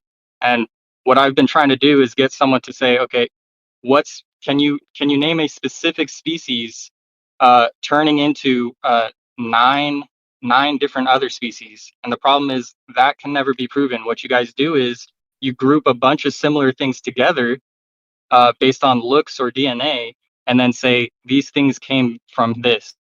And there's never a specific animal coming from another specific animal. Yes, that's natural selection, right? Well, behind a lot of these cases, like for the hominidae, are a group of fossilized remains of what look like animals that share common ancestral traits. Those animals don't exist anymore. That's pretty much what they how they frame this, don't they? And the fact that all animals' DNA seems to comport to this model is an interesting fact as well. Well, that's what I claimed earlier. Is you guys only have DNA, and the problem is if I take a common ancestor, right? So let's say I take like a lion and a tiger, or any animals that are in completely different regions. You guys have zero proof of a common ancestor existing in both those regions. You guys don't even have the fossils sometimes. Well, granted, fossils are quite scarce, and and that's true. You may not have DNA from. They almost certainly don't have DNA from what they call the hominidae, which are the early ancestors to all humans. The fossils don't yield that information normally. Well, I think it's completely different to say this animal existed and this animal actually birthed 9 different species that we see. That's true. Those are 2 very different clubs. You don't have proof for. You robosing, was that just me? Yeah, robot.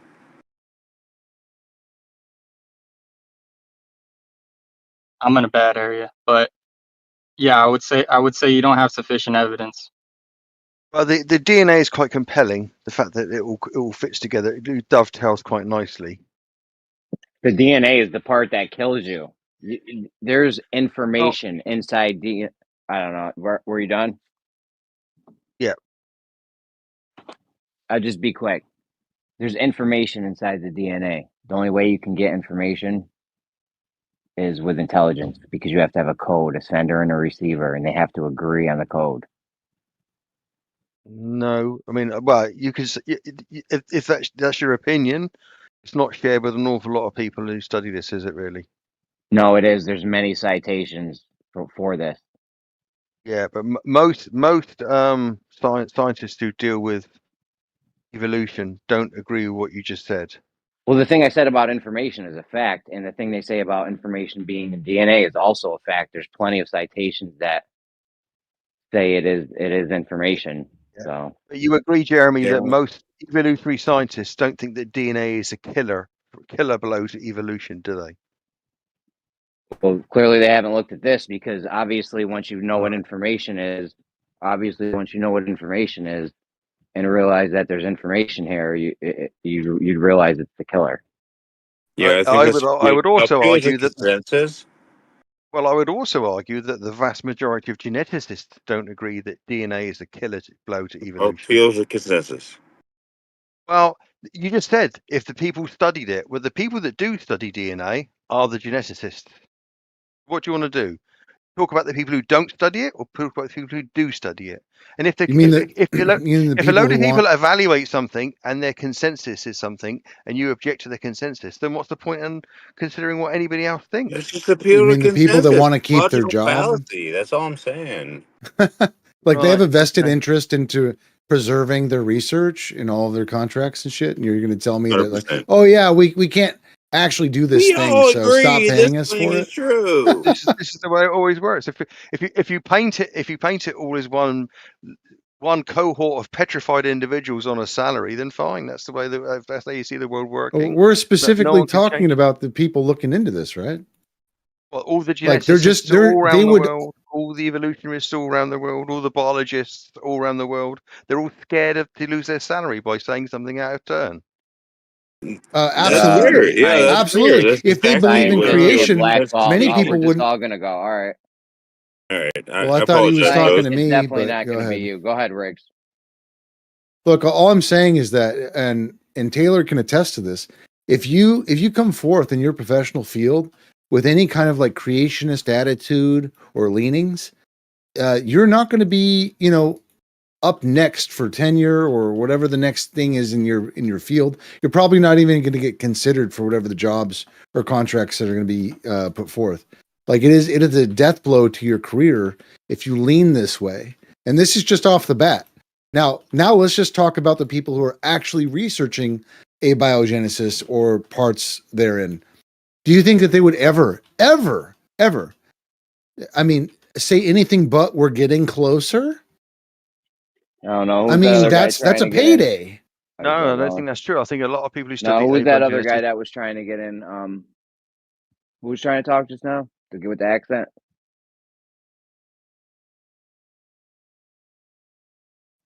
Dude with the accent. It's your time to shine. Go ahead. No? All right, never mind. Go ahead, Paz. Jess, this I is think Julio. I'm next. No. To be fair, Pazza has an accent. There was another guy with like a weird accent. French or something. I don't know who it was. Everyone has an accent. I mean, I don't have an Dude, accent, so. Dude, James Tour has come forward with his creationist views just based on his expertise alone. He's one of the top 10 microbiologists in the fucking world, and quite possibly number one in his field. Okay, Top 5 dead or alive. dude, he's been blacklisted intensely because of his alarming of the the scientific system that this thing that we're looking for, it's beyond an improbability because of scientific reasons, of which he states. He gives lectures on specific reasons why it is an improbability. And scientifically speaking, as a professional, he's not allowed to say it's not possible, right? He's only allowed to state what the improbabilities are, or whatever the probabilities are, because it's not scientific to say it's not possible. But in reality, that's just because the dogma of science itself. If he was allowed to give his true testimony, he would just say, yeah, dude, this is not happening for these reasons. It'll never happen. But he's not allowed to do that, or he would be even further blacklisted. They'd probably take away all of his credentials. He'd never get another fucking job. Yeah, he has over 650 research publications and holds over 200 patents. Former Scientist of the Year from Research and Development. Sure. Is this the James Tour, who's a chemist and a nanotechnologist? Yeah, he builds nanomachines and races them against other universities and wins by hours. Sure. So, as a chemist and a nanotechnologist, do you think he's up for sparring against all the geneticists?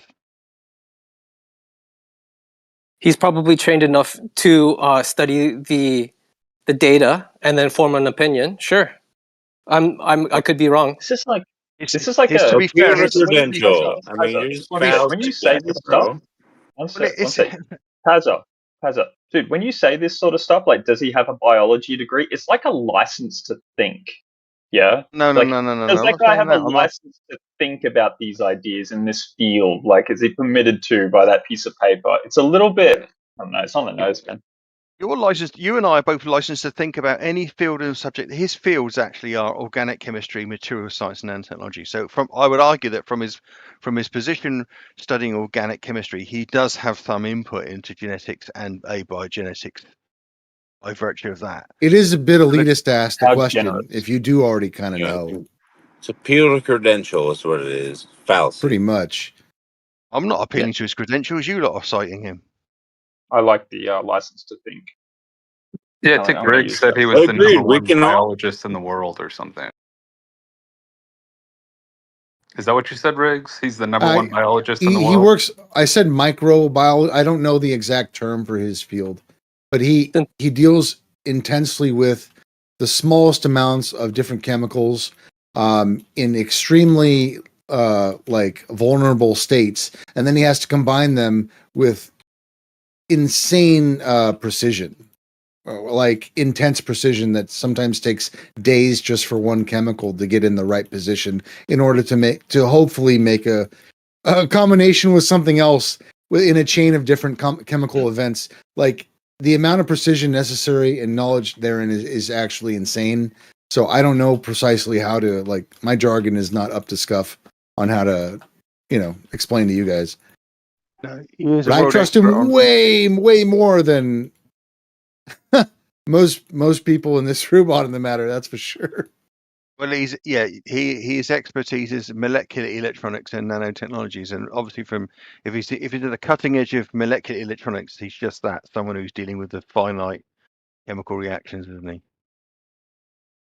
Yeah, Pazza, did you watch the debate with him versus Dave Farina? And interestingly enough, Dave Farina already admitted on video that a lot of his material is written for him, and he's not even an expert in chemistry. Have you seen that video?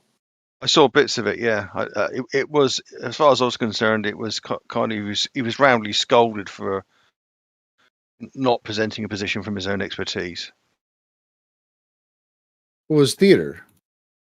He's presenting a view based on writers and informants that we aren't even aware of. It's basically a communicator of theater. And then he's trying to the way he tried to disparage James Tour, who's already on the cutting edge of technology and science. Just the nerve of him, but I guess that's typical of arrogant people. The key is that James Tour is an expert in lots of things, but he's not an expert in genetics and biogenetics. That's the bottom line. So, I mean, in his position on certain things in terms of including evolution and biogenesis, I wouldn't say necessarily represent the world's elite positions in terms of actually studying it or evaluating it. And I would argue the fact that James Tour is a born-again Christian and a Messianic Jew means he probably, well, all right, I'll take that back. No, he may sometimes let his religious position color his perspective on things, but he may not do. You know what? I have a video in direct retort to that statement. What? And I have I have a video from 2016 of him doing strictly a technical talk about just a few of the problems with the abiogenesis question. And he specifically puts his religious faith beliefs to the side, and it is just a technical talk. All he does is just barely brush the surface of what the kind of problem Yeah, of course I will. I just said I will. Yeah, sure. He just brushes the surface on the complication of which you guys are having faith in yourself, and you should be able to realize that it is merely a faith, just by the numbers and the circumstances alone. To be clear, I don't have faith in abiogenesis.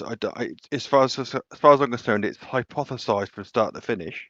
I don't have a faith in it. I don't have a faith in it being true or an absolute truth. I think the larger problem I have is the fact that a lot of people in that field basically won't be pinned down. They won't allow themselves to be pinned down on anything about it because they just don't know. And do you believe in evolution? Yeah, I believe in evolution. Yeah. Then it is your faith. It is a precursor to evolution. It is part of your belief system. It doesn't, whether you know it or not. No, you could have deistic conception and then evolution. It could be part of God's plan. You can't rule that out, can you? Okay, so then you're not an evolutionist then. Well, no, of course you are. No, you're not listening. I can imagine, even though I'm not actually I'm an atheist, but by any. You're not an evolutionist then. The evolution specifically has this as a precursor to their theory. No, it doesn't. No, it doesn't. When Darwin proposed evolution, abiogenesis wasn't even on the table, and Darwin was religious and thought that God put everything. Darwin isn't the most mature version of the theory either. So why would you even resort to that? But you must understand that there are people who study evolution who are religious and still think that God created it all. In their narrative, they see the Bible being partly true, partly parable, and they understand that people wrote it at a time when they didn't understand everything. And their position is that the majesty of everything that goes on around us and is a flick of a finger or a blink of an eye, a momentary muse of an all-powerful, all-seeing deity whose depth and of an understanding of the world which we live is beyond our imagination, and you just put the whole thing into play. You can't rule that out, and you can't sellotape abiogenesis and you can't bind them together and say if you believe in one or not the other, because there's lots of people who don't, and it's just to say that one's the precursor to the other is nonsense. Okay, but can I jump in for just 1 second, Riggs, and say that abiogenesis is necessary for Big Bang evolution? No, it's not. Yes, it is. Where does life start in evolution? I don't know, but abiogenesis is a hypothesis at the moment. They don't know how life got started. So your beliefs take a level of faith. Thank you. Go ahead, Riggs. I haven't got a belief. It constitutes. Oh, 100% you do. Well, is evolution a belief then? Obviously, life started at some point, so I would if I'm going to go that route, I'd say that my belief is that evolution is the best possible, the best existing explanation as to the tree of life. That doesn't mean to say that it's based on faith. It could be wrong. No. Every belief requires a level of faith. Thank you. No, it doesn't. That's not true. I believe that 1 + 1 is 2. There's no faith there. I've got all the evidence I need in logic and mathematics. Here's the difference. I know 1 + 1 = 2. So there's no faith, is there? So there's no faith. I don't believe that. Right, 100%. There's a difference between belief and no. Is there? In what sense? I know that 1 + 1 = 2. I believe in God. I could tell you a different, like I got like a mathematical proof. If we have 2 decks of 52 cards, okay, thanks, Rob. I was right in the middle of it. Thank you. Thanks for letting me go. I got you. Yep, that's great. Paz, if we have 2 decks of 52 cards, right? We make sure they're all the same. And somebody picks a card from one deck, and we say, okay, you have the whole other deck. Pick as many cards as you want, and make sure you match the card the guy picked. You could pick all 52 if you want, or you could just pick one, right? If you only pick 51, you may believe you're going to hit the number. You know what I'm saying? You're going to match the number, but you don't know you're going to hit the number unless you get all 52 100%, right? Sure. But like I said, I You believe that. wait, you agree with that? You agree with what I just said? Right. Yeah. So knowing's 100%. You only know when it's 100%. I don't. But here's the key: I don't know that evolution, right, is the definite explanation for everything. But I believe that it's the best explanation I've seen so far. That doesn't mean say it's just blind faith, is it? Because behind that belief is an institution of people who spend their entire lives, their entire endeavour, not without malice or miscontent, evaluating the world around them. And I'm not going to just denigrate all those people to some nefarious deception or incompetency or fear. Doesn't make Well, any sense to me. why would you lift them up if there's no consequence for you to just say you're not sure, but you're going to Well, say you believe it. I lift All you're saying people is up. I you're lift saying people up it's all the time. I lift people up okay. on That's their particular specific opinions all the time, every for day. free though. For free. Look, all I'm saying is that it sounds like you're not sure, and you possibly don't even understand what you're supposed to believe in if you believe in it. And Well, where you're are you getting saying that that, from? well, you said you're not. You have different ideas about abiogenesis and creation, and then evolution on top of that, which is not the story. Well, no, you painted the position. Someone said that abiogenesis is the precursor to evolution. That's simply not true. They exist as different concepts. A lot of, and as I explained to you, explained to people here, some people believe in one and definitely don't believe in the other. So they're not bound together in everybody's narrative. So you have to believe both or neither. It's not a binary situation, and pretending it is for some reason doesn't make any sense to me. Isn't that incredulous? Isn't that the law of Look, non-contradiction? You have to believe one or the other, and one can be false, and one is true. I don't know how that's a response to what I just said. There are lots of people in the world who believe in evolution vehemently, but do not believe in abiogenesis, and some of them are creationists even. Some of them are definitely religious. You've They said believe that that many God. times, but let me respond to it. Yeah, just because they don't believe in one, how did life start for the evolutionists? Some of the, I Whether don't know how to explain. they I don't know how to explain don't to you. realize. Some of those evolutionists Yeah. think that God put everything into play. Some of those believe that an abiogenesis it's just chemical reactions. Okay, I can't explain this any easier to you. All right, I think I understand you, Pazza. You think that people who believe in God think that God enabled and set into motion the whole beginning of life. Whole majesty of everything. I can understand that, but then God is responsible for abiogenesis to those people. And then the other people who have to believe in abiogenesis for evolution still have no real evidence for abiogenesis.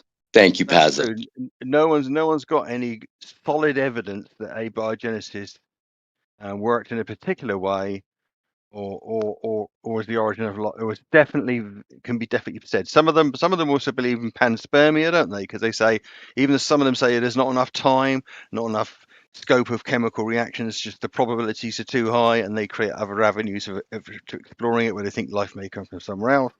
Some of them, like you say, have completely turned their back on abiogenesis and gone back to a position where they think, okay, well, this is almost like supernatural by its very nature. Then they put God in that position. They're not back. Amongst all the people who have a position or a considered position on evolution and what came before that, it is not one or the other. but I just want to say as a note real quick. The whole idea of panspermia is just a red herring because it doesn't actually solve the problem. It just pushes it back. Well, it may not be a red herring if there's any truth to it, but you don't know that. So No, because it doesn't solve where life came from. Because you would just be pushing it. Like if I impose a god, you just say, well, then who made that god? It's no different. well, maybe so, but what panspermia gives you, if your argument is there's not enough time and then we don't understand, and the notion of a primordial soup and all that nonsense can't take place in because of the amount of time or just the improbabilities of it all. Saying that that the life was betrothed to this place by some other process from somewhere else is a possibility. It's not it's only a red herring. The people who say it's a red herring are people who want to live in a myopic perspective where they can say abiogenesis is the only option other than God, and they want one or the other, and they just want a cozy binary. Because there are lots of other things you straw manning me right now? Saying it's not a cozy binary and abiogenesis and panspermia could be a proposition. Is that your position, or straw manning? Well, my position is that I think that we can know that the circumstances necessary for life to just appear without something actually forming it is the only conclusion. So that's something I feel like I can know based on the probability of the problem. So whether it happened now or whether it happened on a different planet at a different time, I don't know. All I know is that the inception required information. Otherwise, you can't have a motorcycle doesn't work without all of its components intact. And each part had to be. They're kind of reminding me of something I'm like, bro, fucking seriously? You're hot, Mike, and no thanks. No, I'm not. You just had the green box, and I heard a bunch of shit, so I was just trying to help you out. Well, you're wrong, sir. All right, go ahead, guys. That's fair. My bad. Just trying to help you out, dude. No, I know. That's, unless I have one question, like not a question, but like kind of like just I could insert something. It just reminded me when Riggs said it in the motorcycle and the binary, right? Like if a man comes about, right? Like somehow a man forms, he has one life to live, and he has to find one female somewhere to reproduce. And I mean that's quite a long shot, right? That he would be produced at the same time a woman was produced, and that woman would grow the parts necessary to fit into the man parts to reproduce within one lifetime. Seems unreasonable. Right.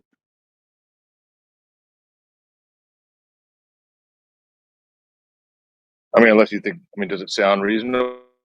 I don't know. I don't think that one man and one women were formed together in that way, were they? They don't propose it in their model.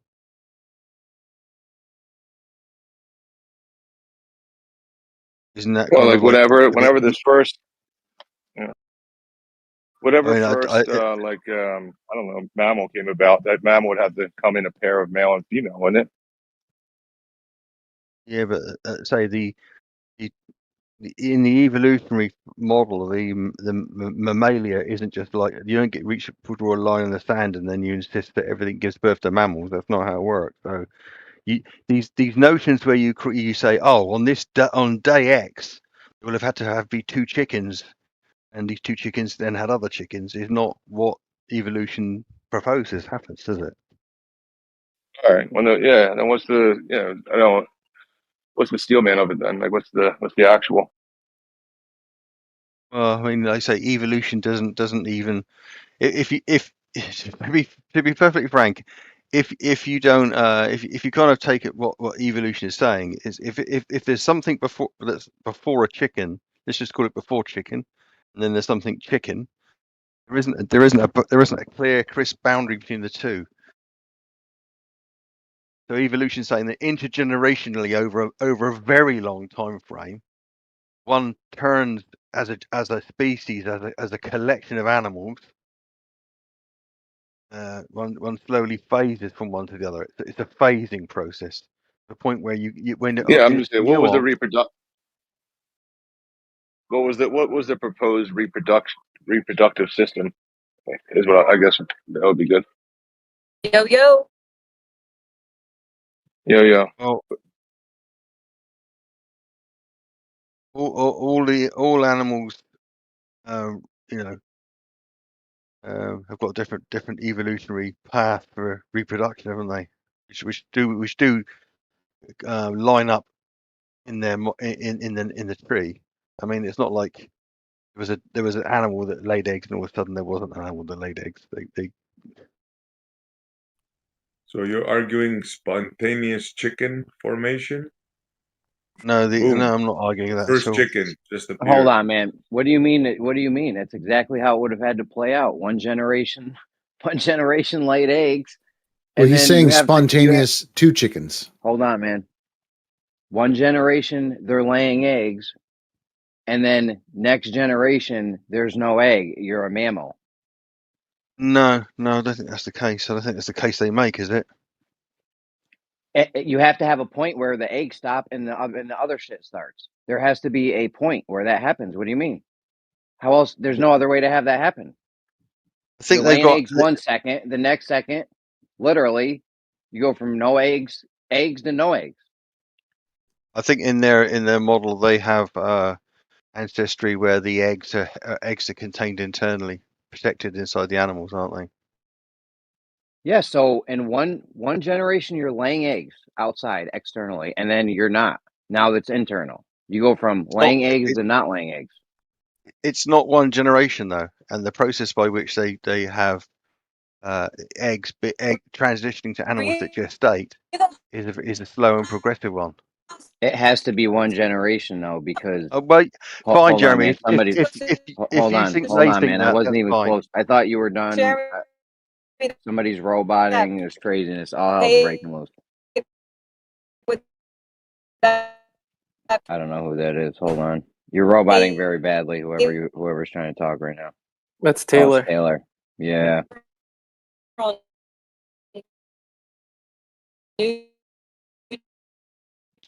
Taylor, you're roboting.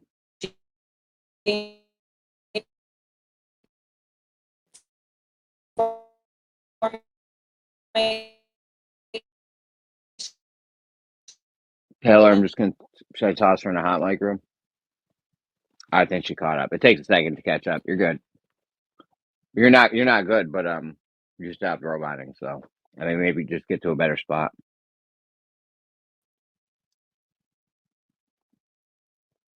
Yeah, I mean they have a term for it, don't they? This concept of moving from egg-laying animals to animals that gestate. Yeah, so one generation you lay an egg, and then you eventually have to stop laying eggs. So one generation lays eggs. Then if the next generation lays eggs, there has to be a point where the eggs stop getting laid. Well, again, What you mean, the key is that they. Pardon? What you mean, Well, I'll Start off explain if you like, let me. No, not at all. They have the key is they have a gradual process, concept of a gradual process of internal egg retention occurring at a higher frequency. Let me go and find it for you. I can't remember. There's one word term for it. Let me go and get it. Hang on.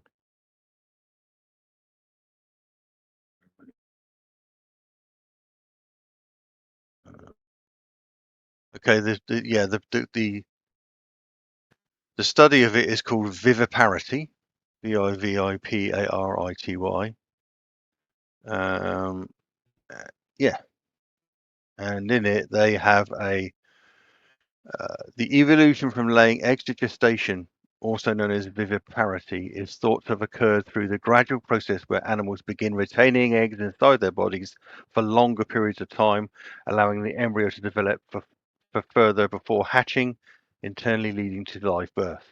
Eventually leading to live birth. yes, they're holding them in for longer and longer, and eventually, at one moment in time, the laying stops, and now it's all internal. There is a moment where the laying stops, right? Sure. It's like you don't even hear what I say. I mean, I don't know if you're even listening. I don't think I don't think there's a particular day when everyone blows a whistle and and the eggs are no longer coming out for animals. All you just said was they're holding them inside longer until Yeah. they eventually stop doing it, right? Yeah. They're holding them in longer until eventually it stopped at one point. Yeah. Okay. So I love how I right. argue So with someone for 20 minutes over something, and then they end you up haven't been agreeing arguing for with me 20 like, minutes. yeah, what's the point? But there's not one day. There's not one day when they're laying eggs and the eggs are outside, and then there's another day when there aren't any eggs. That's not how. That's the reason you framed it. You said there was one day when there was eggs and there was no eggs. Yes, you just said that with the thing you said. You said they're holding them in longer until there's all internal. So there was a point where they're just holding them in longer. They're still laying them, holding them in longer, still laying them. And then there became a point where it's all internal and they're not laying eggs anymore. That's right. You just said that. Yep, that's it. It wasn't. I know You that's said there it. was a. That's what I said. You framed it. No. You framed it as there was a day when they were laying eggs and there's a day when they're not laying eggs. It's still framed like that. You framed it like that. They're just holding them in longer. They're still laying them in. They're still laying them. They're just holding them in longer until there's a point where they're not laying them anymore, which is what you just said. Yeah, but until I explain to you, there's a gradual process when animals start increasing frequencies are laying eggs externally, bringing them back in or retaining them in the body for longer periods of time for protection, for example. Okay, right, into a point when they no longer hatch the egg out into the environ. That's where the transmission. Yeah, there's a begins. point where they're no longer laying eggs. You're saying Can the y'all same hear thing me? I'm.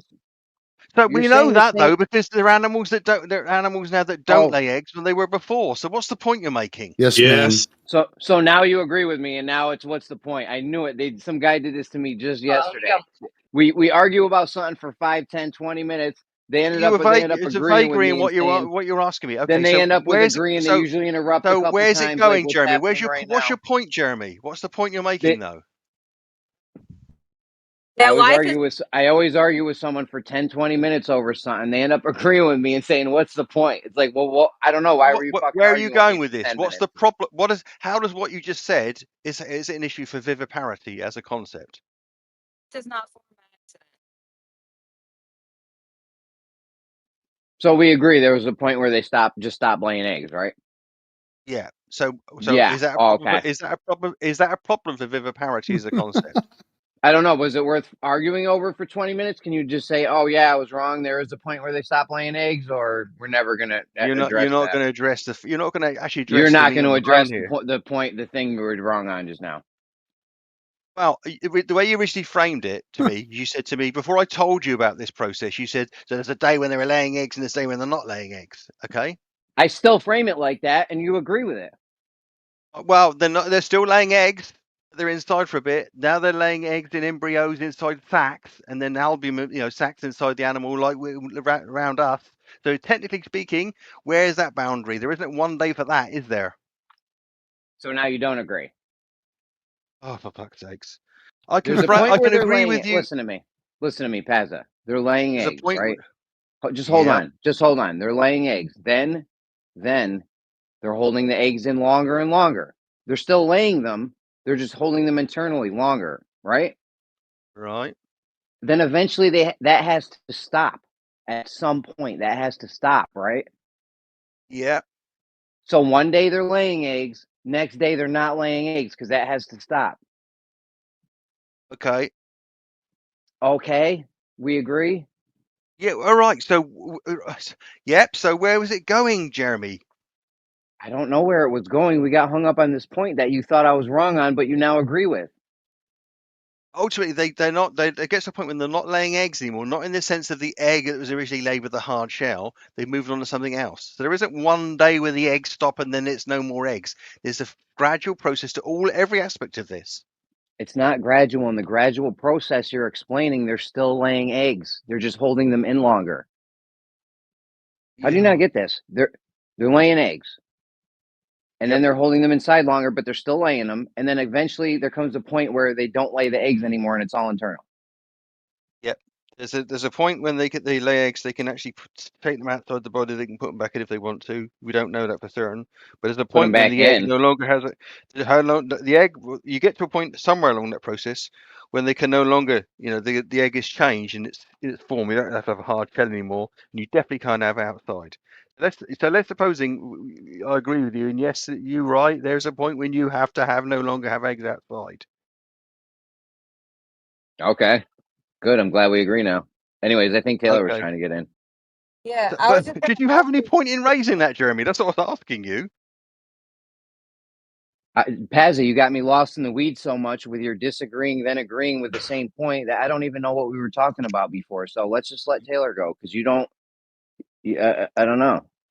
Okay, so it's okay. He's disengaging or like just because he wants me to talk. That's fine. You don't have to keep pestering him. I think y'all came to a conclusion on that point. But I was just gonna ask if you ever like sent me that paper about the genes. Wasn't that you that told me you were gonna send me a paper on new gene formation? Like, where did the information come from for the egg? Like where are these new sequences coming about? Like you said you were gonna send me a paper on that.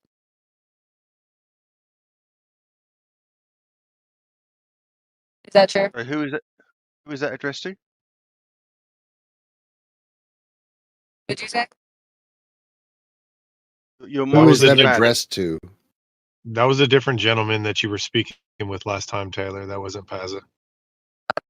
Okay, cool. Well, then I have the question for Asa about, showing like this new complex specific information forms, just by either random point mutations or whatever. Like, where is this information, like the genetic information, coming from? And if you want to say mutation, well, where is the information that got mutated? You're having to form these new sequences to have these new functions. Good Can we question, isn't show it? that happening, like without a pre-existing gene or sequence already being there? Yeah, I think that they can be looking at the genes and the chromosome topologies of animals. You can see the lineage matches up to what's in the DNA. Now that's not and arguably, like you say, I think we share 90-something% of our DNA with a banana or something ridiculous like that. Yeah, so clearly an awful lot of the information in all DNA in all animals has a commonality to it, and the argument is there that and that's as far as in evolution, in terms of study of evolution, it doesn't go any further than that. The burden for abiogenesis, as you are probably suggesting, is that they've got to try and work out a way of how that how that information got formulated and compartmentalized and constructed inside what must have been a level of complexity that kept the DNA thing going in the first place. I think that's separate. That's a separate discussion to DNA to some extent. A separate discussion to evolution to some extent. So I'm just asking, like, have we shown like these completely new sequences be formed from not from pre-existing ones? I tell you, your mic's really bad for me. I don't know if it's bad for anybody else. Yeah, this is Yeah, horrible. I'm driving and it's raining, so I apologize. I'm I'm just not. asking for evidence of that. What the start of the DNA and the complexity, where the DNA complexity of DNA came from. I don't know. I don't have any for that. I don't have any Oh, evidence for that at all. I have a question for you, Taylor. We were talking about it earlier. If let's say in your field,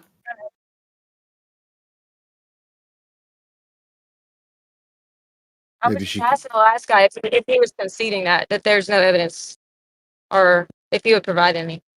I don't think there is any. I haven't looked for it recently. If I could go and have a look, see if I could find any. But I think that even if you look at some of the some of the stuff way the Eurobacteria and the eukaryotes and all the very low level animals, the plants to some extent, they share an awful lot of they share a huge amount of DNA with each other and genetic construct. So wherever it's not like if we lived in a world, if the tree of life showed that we've got lots of information, and then apes have got less, and then mammals have got even less than that, and reptiles even less than that, then there might be it might be a more compelling case to say, oh, it's just got more complicated. But clearly that's not the case. If you go back through this tree, the complication seems there to get there right at the root as well. That's the big problem for abiogenesis to sort out, isn't it? Like, where's the even like progression of species and stuff? Like, we see these orphan genes in the lineage of animals, right? And like the phylogenetic tree, there's these like new sequences, new genes that we're seeing expressed in different animals. And like, where is this information coming from? Like, like where's the chicken? Where's the information for the chicken or the egg? Like, can we show like these new genes being just formed by like random sequences? I think the number we got. There's a case and example of the number of chromosomes we share with being slightly different than. I think it's slightly less in one part of the genetics than the some of our ancestors, hominid ancestors like the primates. And But where did that come from? Just because there's similarities between it, yeah, that's cool and all. But where did the information itself come from? the information that makes us different to the other animals. Yeah, where did that information come from for any of the animals? Well, that's the point I'm making. I mean, if you go back right down through the tree, the vast amount of DNA we share in common with primates and mammals. We also share in common with plants and lower order Where did primates. it come from? So what? That makes that has nothing to do with my question. Well, so what part you're asking me? Where our information differs between, say, for instance, us and the apes, or us and the plants, or how far back what resolution of change do you want us that you talk about? Let's say like a new gene or a new trait, like not from pre-existing sequences. Like, so like I said, like the orphan genes, like if we look down like the phylogenetic tree, we'll see like different animals like have these novel, like extremely long and complex sequences of DNA. And like where did that come from?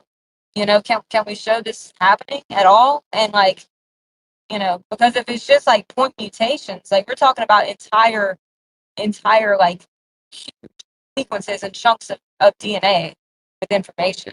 Not talking about the size of DNA, but just the information within it. These new genes.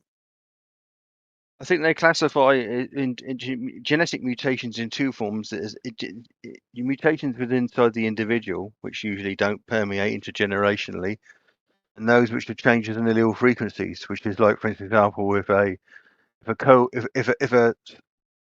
whole load of animals in a certain part of the world go through certain external pressures, they may change in accordance to better adapt to the environment. And that's not actually the way that works is not that actually there's an intent in anywhere on the face of it to change that way. It's just that those that do very subtly change to adapt to the environment are more likely to survive, leaving those that don't, to perish. Right. So Darwinian evolution is actually survival of the fittest. So you'll have like two animals, hypothetically, right? You'll have two animals. One of them has this trait, right? Brown hair or whatever, and then another one has white hair, like a fox or something like that. And then so basically, if one of them, in the theory, right, if one of them survives better in the environment, then the one with the like the brown hair, for example, survives better. It's gonna like reproduce and be able to like share its genetics, and then the white fox are going to die out, and then you're going to be left with just brown foxes, which I don't really contest. That's good and dandy. But the thing is, where did the information come from to even be able to select from different organisms? But there's not the point is the trouble is it's very very tempting to think about individual animals that way, or individual generations of animals, but usually most of these environmental pressures are long and progressive, and they consequently result in long intergenerational changes, most of which just come out in the statistics. Either But way, that my stance, like, but where do they get it? Because it doesn't matter. Like, you're gonna have to eventually have a new genetic sequence. You're gonna have to have new information, so you have different types of animals that can even be selected from in natural selection process. You're gonna have to have sure, those animals already there, right? Natural selection. okay, but Where's the new genetic information coming okay, so let's supposing that you've got tens of thousands of animals of a certain species in a certain environ, partway up the food chain. Something's trying to kill them, they're trying to kill something else. Yeah, in that species, over the period of time, what the proposition is that there will be individuals that are slightly faster, higher jumpers, longer necks, more powerful jaws. Just an intergenerational thing between species. Those will lead to sections of that animal species across an entire region, where some are slightly quicker or slightly smaller, better at the cold, better, all the sort of things you can imagine that would do. Yeah, if the environment for all of those changes, and one of the factors that is critical to the survival because the environment changes is one group of those animals, say that for example has got slightly longer necks, drink slightly higher foliage, then that lot will survive and more likely pass on their genes for the entire species going forward. So even though the idea that things change and some animals subtly change and that's the way it works and the rest don't survive, these changes are happening randomly all over for different properties, but only the ones that are relevant to the changes in the environment are the ones that come through. So the thing is, like, whenever you're saying like these changes happen, like that's not happening within the lifetime of the animal itself. Basically what happens is they have DNA that they're going to be using for their offspring, right? And then Yep. so those offspring hypothetically, right, are going to have slightly different DNA. Like your brother and a sister, they're just coming from the same DNA, but they have slightly different DNA, right? And so then you're going to have different conditions, okay? And then one of them can survive better in it than the other one. But you're not having like the DNA change over a lifetime. The only DNA that you can actually pass down is from like your your ovum or sperm or whatever reproductive mechanism there is, depending on what animal we're talking about. But anyway, so like you're not going to be like continuously like in the theory of Darwinian evolution, you're not going to be continuously like changing your DNA throughout your lifetime and then passing it on.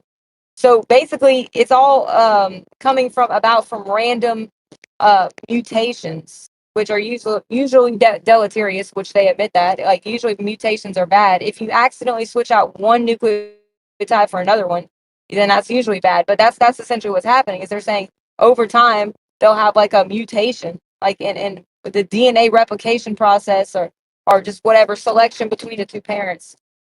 And then once But is there a species gain of information on mutations? that they're not gaining, like in this whole process that I gave you a rundown just now on Darwinian evolution. Okay, where are they gaining this new information? Like they're like basically selecting from stuff that's already there. Well, no, allele frequency changes in animals mean that the offspring are like their parents on a single generational family. Offspring are like their parents, but clearly don't have all the same biological or physiological traits as their parents. They can be slightly nuanced and different. We can, Oh, and like you do they can, you have can a new trait? Like no. You can't think of it in terms of singular animals and their singular offspring. The process of evolution is intergenerational across thousands of generations or hundreds of generations. hundreds of generations. What's the mechanism for gaining a new sequence? Allele A new frequency changes. allele frequency is determining the frequency of a gene that's being expressed. So, for example, if you have one dominant allele, you have one dominant allele and one recessive allele. You get one from each parent. Okay. Now, over time, the dominant allele can be expressed more, or the recessive allele can be expressed less. But that's selecting from alleles that are already there. Okay. So you cannot say allele frequency. Allele frequency changes does not address new complex specific information. No, but then again, allele frequencies is working on the genetic code that's there. And genetic mutations within certain parts of it can be permeated through to be more functional by the consequence of allele frequency changes. I get that. That's not detestable. I mean, I don't dispute that. That's not disputable. Like, yeah, if you have like, like brown hair, for example, and brown-haired people survive the best, they're gonna reproduce and they're gonna pass on the allele for the brown-haired gene. That's fine. But where did the hair, per se, the genetic information for hair or for whatever brown hair, I guess that would just be like an increase in like melanin or whatever, but where did this information come from? Because right now, Darwinian evolution is just talking about selecting from genes that are already there. So, natural selection and survival of the fittest. But this isn't addressing new genetic sequences, complex, specific, and I think there is some extent to which it is. I mean, certainly if you look at all the higher order animals, yeah, there's nothing in our biological construct which isn't shared with virtually every other high complex animal. There's no part of us which is contingently different, is there? What? Do you agree with that? I didn't hear you. I know what you're saying, and then if you look at, for example, all the complex, the tetrapods, or the vertebrates, yeah, there's no part of our biological or anatomical physiology which is unique to us, or indeed anything in the animals which is unique to them. Do you agree with that at the very least? No, there are things that are unique to different species, Such as, genes that are unique to different species. yeah, but Like what would be a good one? I don't know like the gene names. How about a woodpecker's tongue that wraps around its head? Right, but yeah, it's I still a mean, tongue. but like for example, like the bone, like the genetic code for bone formation, basically to have osteoblast, okay, which is a bone, like a bacteria wouldn't have that code inside of it. It would not, because it doesn't have bones. What doesn't have bones? Sorry, I can't hear. I'm really struggling to hear what you said before that. Yeah, like a single-celled organism would not have the genetics for bone expression. I know, I get what you're saying. I get what you're saying, but the point I was making is that and there is a point in their proposed evolutionary chain. You could put it at the point when for all the tetrapods, all the animal vertebrates, which includes fish and to some degree, but certainly all the mammals, certainly all the land animals, they all pretty much share the same physiology, the same biology. They don't have any. There's nothing unique about a leopard in terms of its biology compared to say us or a cow or we all have the same basic symmetrical construct. We sort of have most of the organs exactly the same, don't we? We have different sizes and different empowerments, and even some changes in the skeletal topology, but we keep an awful lot in common. Would you agree that's the case? Yeah, but that doesn't actually answer what. So you're going to say we have a lot in common, so small mutations between them will cause different features. I get what you're saying, but that still doesn't address the problem of where did the information for bones, for example, come about. Yeah. Well, I mean, I think they probably got there's probably a group of people who've studied the evolution of skeletal structures. I mean, ultimately, animals developed exoskeletons before they invented endoskeletons. I mean, I presume, well, I haven't personally checked this, but I presume there's a branch of um, biology and genetics that are postulating ways in which these things occurred. And I don't think that they're probably going to have a problem if these people aren't likely to say that it's physically impossible to have this as part of the DNA, the evolution of animals for this tree of life. But I'm not an expert on it, so I wouldn't be able to tell you. Yeah. I don't. I'm unaware of anything. I'm being honest. So I'm unaware of anything in terms of beyond abiogenesis, I'm unaware of anything which completely throws them to the point where they think they've got any significant doubt in the tree of the model that's effectively born of Darwin's origin of species and permeates through the idea of the tree of life and how genetics comports that. I don't think there's anything that really throws them. There may be lots of things they don't know or they're flummoxed by, I think. And you may be citing some of those genes to yourself. But I think as a whole, they reasonably be confident in it being an explanatory mechanism. It's not to say they might be wrong. Whatever I have. And like I said, one of the things that they do struggle to reproduce is like the orphan genes. Like those are really hard to understand. These like spontaneous like new sequences that have complex specific information come about that they'll even see in the fossil record. That's in the fossil record. They'll just see they'll go this species and then this species. If you look at their DNA, oh well, this one has a bunch more, many more genes, like complex specific information. It's called orphan genes. Well, They I just mean, came about. it sounds like you've studied that more than I have.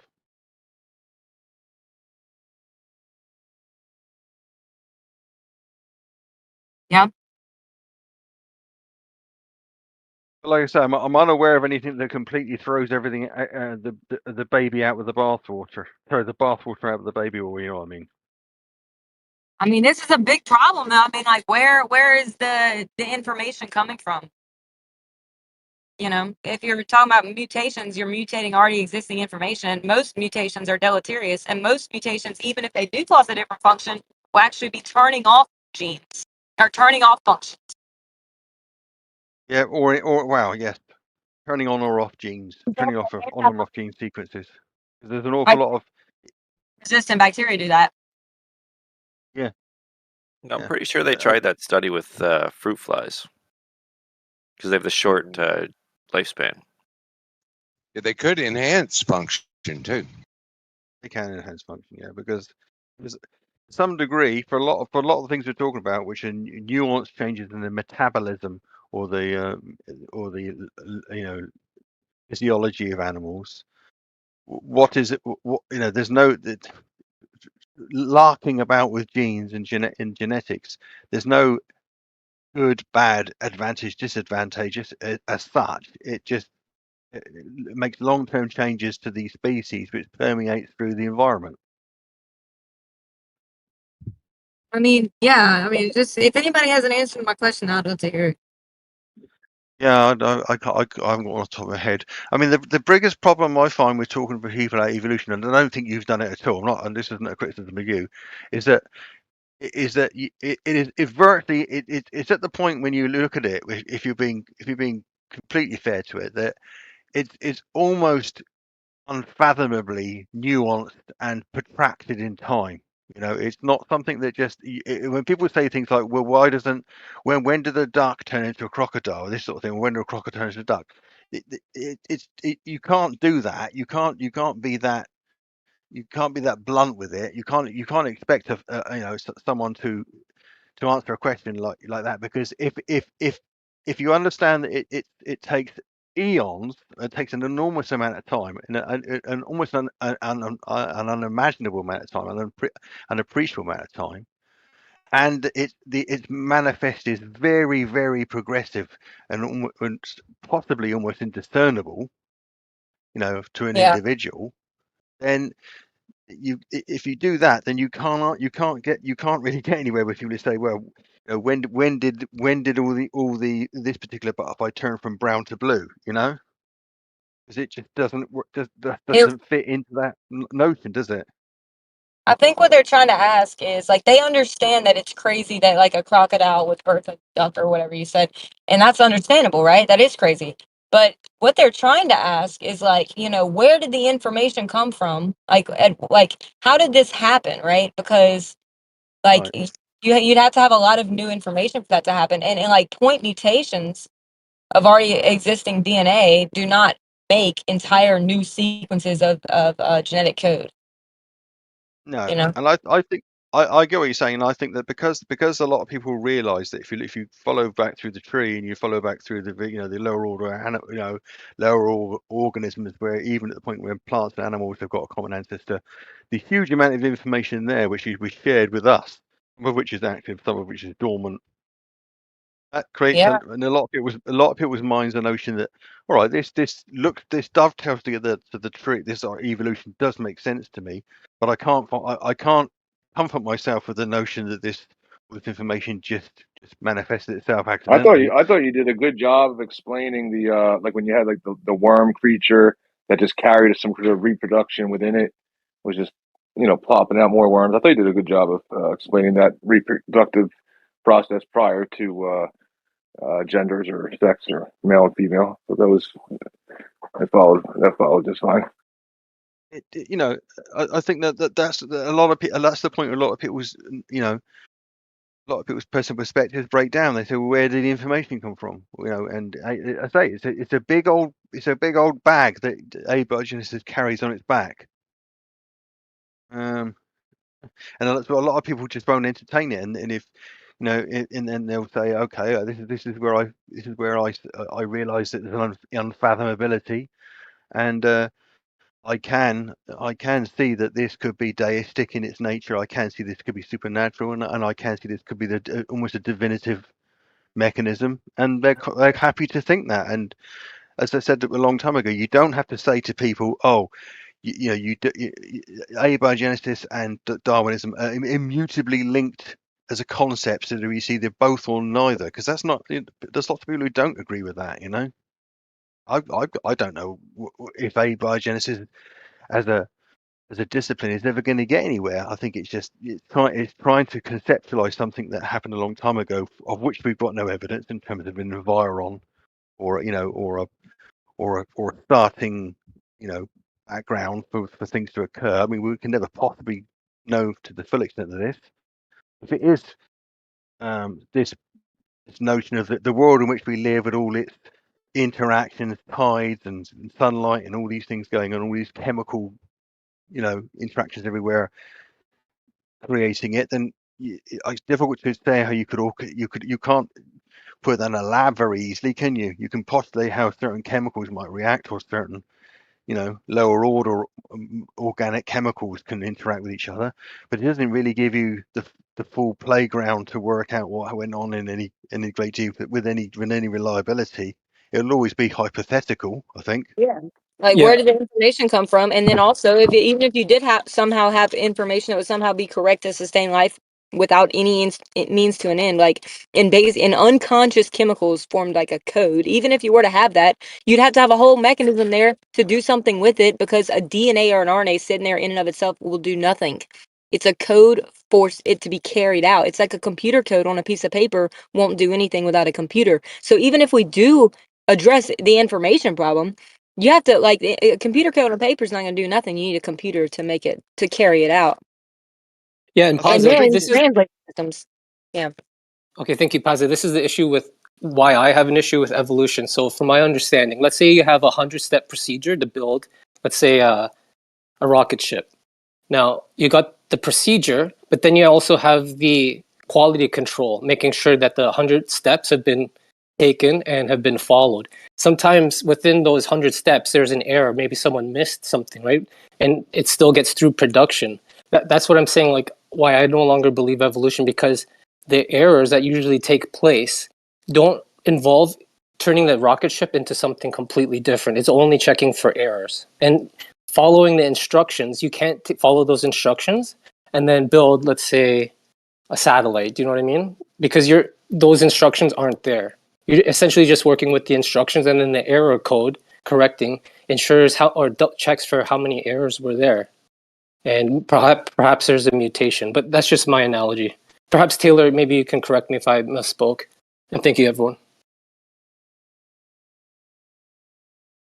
Yeah, I know what you're saying. I would say that the trouble, again, it's not square aimed at you, but when we think in terms of like making an analogy between what evolution is and what they propose, and building rocket ships, you're working in it's a function of nuance, because in evolution, you're saying that you're going to use that analogy.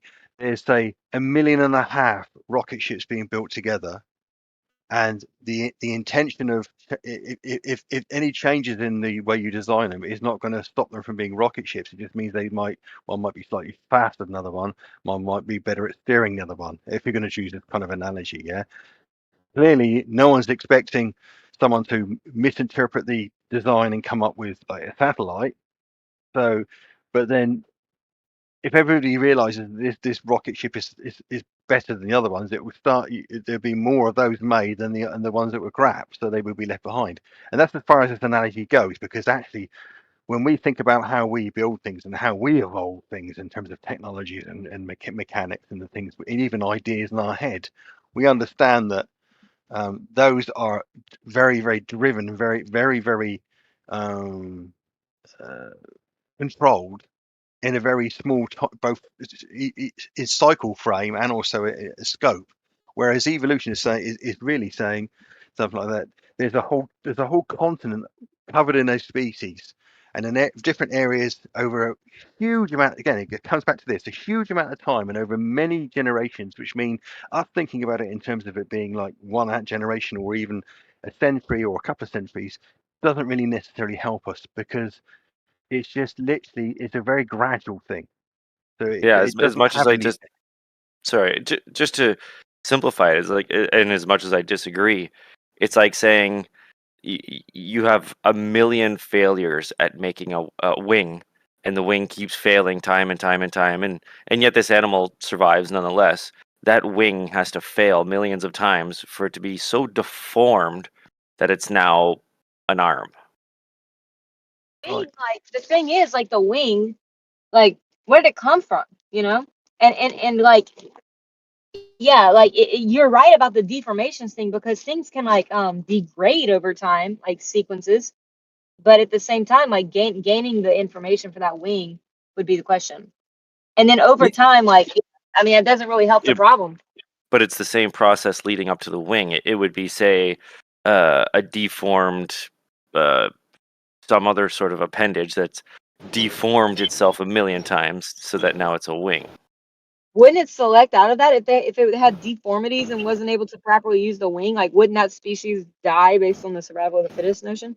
Yeah, sometimes these animals will kill the animal that stands out, like the albino. They'll hunt them down. Yeah, but in those cases, in the case that happens, those things are extinct from the line. In the cases when they're not killed out and they're allowed to persist, then they're said to be benign. And in the cases where they exist and they're beneficial, so much so that they're more apparent in the offsprings of their children because it's so beneficial, then they become more apparent. And in one case, could be like you said, wings. There's people with webbed feet today. There's people who develop webbed toes. They become like amazing Olympic swimmers. That's not necessarily that beneficial, but you can see how that could, in some other scenario, that could become a benefit, which that gene would persist. And that's exactly how wings would come about.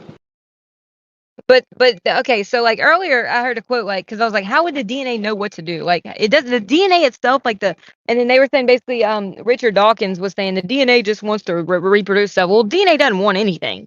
DNA is inanimate in and of itself. It doesn't, like, whenever we're having these mutations, they're not mutating it with like an end in mind. Like these mutations in the Darwinian evolution, they would just be happening accidentally, and that would accidentally somehow form like new information that could be like, you know, beneficial to life, and then that be carried on. But in this process, like they're not, like, the DNA isn't purposely, like, the mutations are accidental and random. And then even those mutations, like one mutation, that's not going to give you a whole new genetic sequence. Yeah, The have you complete seen? opposite, where the genetics are trying to follow a specific blueprint. They're not trying to do anything. The genetics are what they are. This is all accidental. Taylor, you must have seen those animations that they've actually made from studying the biology of gene splicing, where they got these they're like little genetic machines, aren't they? Biological machines going along and taking the chromosome apart and constructing. Have you seen those? That's what you need to reproduce DNA. Yeah. highly advanced. They're literally just mechanoids. They're not, like you say, they're not consciously thinking, right, today we're going to do this. And, lunchtime, lads. Just little things just continuously turning like in a clockwork orchestra. Right. Like the DNA is a complete accident. Like the sequences and the mutations are completely accidental with no end in mind. I just want to point that out. I agree with that 100%. But that's my point, is that no matter, even your children, my children, our parents, all this stuff, there's mutations in every generation, every reproduction, and most of them are benign. It's very, sometimes they're they're bad, and will cause that life form to die out more quickly than its neighbors or whatever. And very rarely will it be something that makes that life form stand out from its neighbors and give it a benefit so that it has more of a chance to reproduce and survive. And in those cases, that gene becomes more apparent. You're right; it's just chance. But what Paz was saying about time, if you add time to just that simple equation, then time. What will happen is that as time progresses, these advantageous or opportune genes were going to become more apparent over time. And I think that's all you're seeing. You're seeing things alive now that over time were opportune enough to persist. That's it.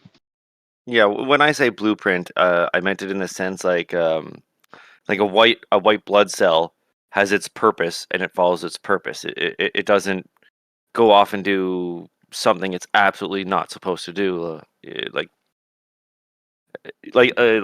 specifically eat the species eyeball. No, it has its own purpose and its own mission.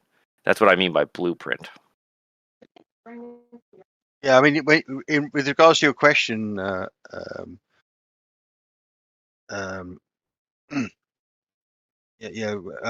think Taylor put the question, sorry, about insect wings, and just a quick look up. It says how and why insect wings developed, however, is not well understood, largely due to the scarcity of appropriate fossils from the period of the development of the lower Carboniferous.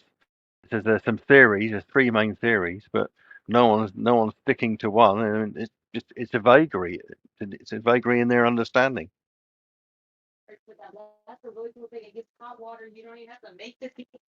Kaza or Fridge or Kosho, do you guys believe at any time in history, different species interbred, or do you think it was just the same species that formed mutations where a new species emerged? Yeah, I think the idea that different species, I think in the way they frame it, I don't think species can breed and produce. They produce hybrids, don't they, in higher order animals? And I'm not entirely certain how elemental animals are likely between them to reproduce. But generally speaking, the narrative is that speciation is a gradual process that happens in regions or in domains of animals on geographically. Yeah, I would disagree with I suppose our current use or definition of species for to agree with that, that they did interbreed. Maybe so, yeah. Maybe that's true, yeah. I just want to address Taylor. I think Taylor's. I don't think Taylor realizes. I don't know if you're trying to speak to us, Taylor, but we can barely hear you. Just so you know. Sorry, I didn't know my mic was still on. Okay, sorry. Oh yeah, we heard all those embarrassing things you said. Oh no. Here's the cover up. Here's the bows.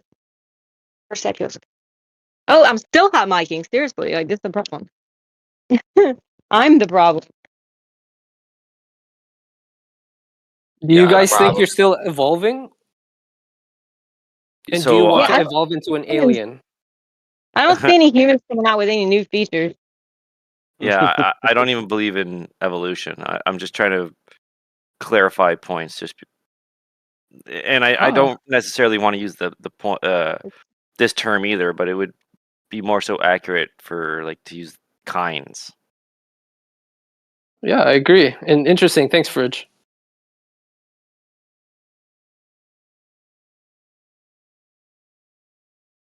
I Yeah, I always mean, found it, and it's obviously controversial, but I think that some of our classifications, I think, have errors. Just to an example would be mammals.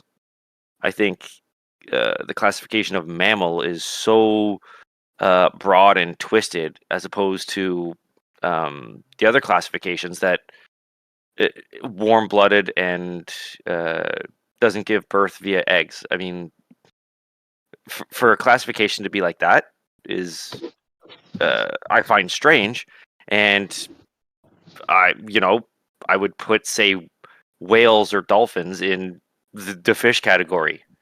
Now everybody would look at me like I'm an idiot that whales and dolphins are a fish, but yeah, personally, I think that they would more so be suited in the fish category. Well, there are certain there's ways in which biology does categorize them. They are they're considered. There's terminologies. They're aquatic. They're aquatic animals, and they could categorize them, and they the commonality of their environment and their function with things like sharks, which they don't consider mammals. But the classification of a mammalia is affected. It is like you say. When you say, oh, it's more beneficial to say egg layers or animals that have warm blood. But the classification of mammalia is it's a characterization of animals based upon the fact that they have predominantly mammary glands for gestated animals, and that's kind of boundary Yeah. line, really. Yeah, I think that the whale and the dolphin, the aquatic mammals, for someone that doesn't believe in evolution, it should really make you raise an eyebrow. What are those mammals doing in the water, and how did that happen? And then there's evidence of vestigial bones that might have once been an arm or something. It should really raise an eyebrow at that. Well, the mammals. The interesting about whales is they have the same skeletal topology as most of the other mammals, including us, and they even have a pelvis, and they have vestigial thigh bones.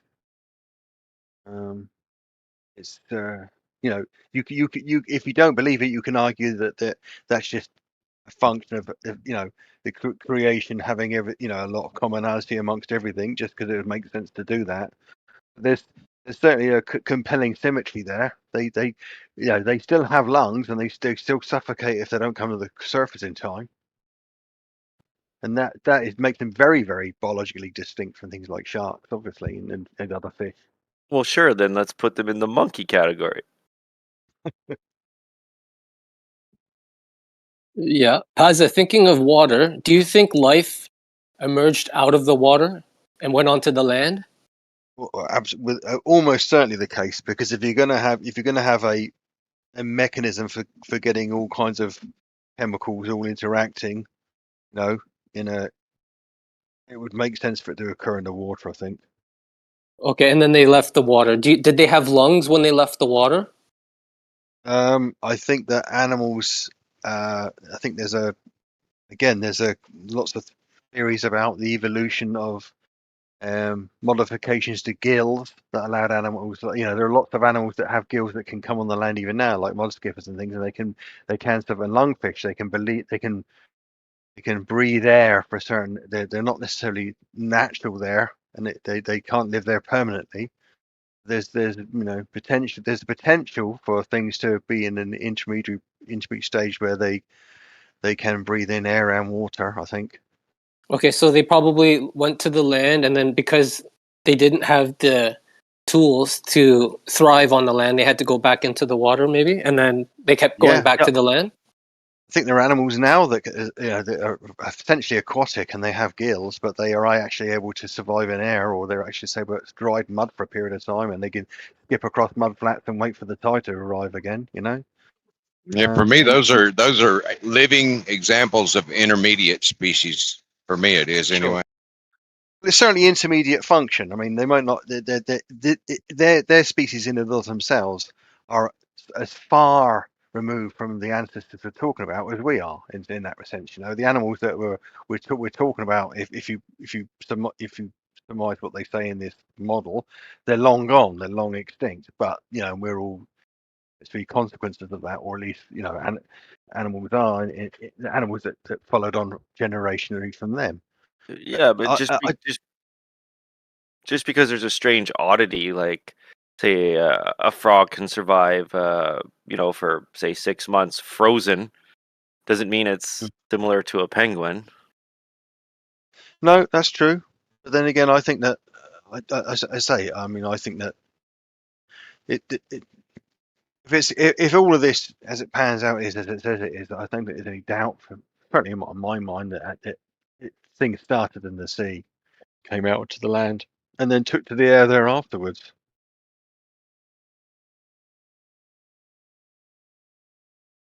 Wouldn't if evolution did work that way, wouldn't everything have eventually just evolved for air superiority, just because of the immense advantage that it would have? Well, herbivores and animals that eat plants don't really gain much particular function from being airborne. Survivability.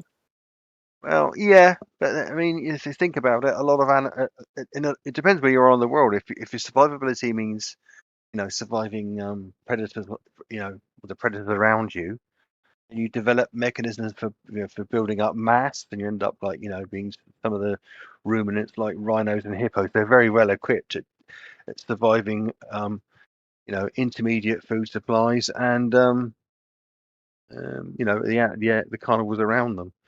Most of the animals that the insects obviously were the first to fly, and you can see obviously the distinct advantages in flying because you can in that sense. Well, what's the advantage of evolving into a sloth? Out of all the species Yeah, like that why have wouldn't died, everything just evolve to the highest food part of the food chain? If we had yeah, infinite food. if everything, or out of the immense amount of different species that have died off, how did the sloth make it? Found itself in an environmental pocket where the carnivores weren't there, or it's like in Australia. Australia has been isolated geographically for a long time, and it's got what appears to the rest of the world to be very, very topologically and physiologically odd creatures. Could I? Maybe the smile helped. Could I address that? I think maybe the all the predators evolved to become so fast that they couldn't go slow, and thus they couldn't catch the sloth. It was too slow. Are you speaking from experience? I'm moving so slow that you can't see me. Well, like I say, if they live in canopies of trees and they're able to grip on and they haven't got any obvious predators, then it is difficult to off the top of my head, I can't think of the advantage of moving really slowly like a sloth does. Yeah, I think the smile helped for sure when humans found it. That's just my take. Yeah, but how did it make it to the time of humans? Great point. I mean, if there's a prey in the world, the sloth is it. It's like North America, deer is the prey of how many, like the majority of animals. A sloth it's the fucking prey of everything. It's borderline a prey of herbivores. They'd push it out of a tree. I wonder what an animal that eats eucalyptus leaves tastes like. Don't do it. I know they got green. They like a green fungus that grows on their fur and stuff. I don't know. I wouldn't be interested in eating a sloth.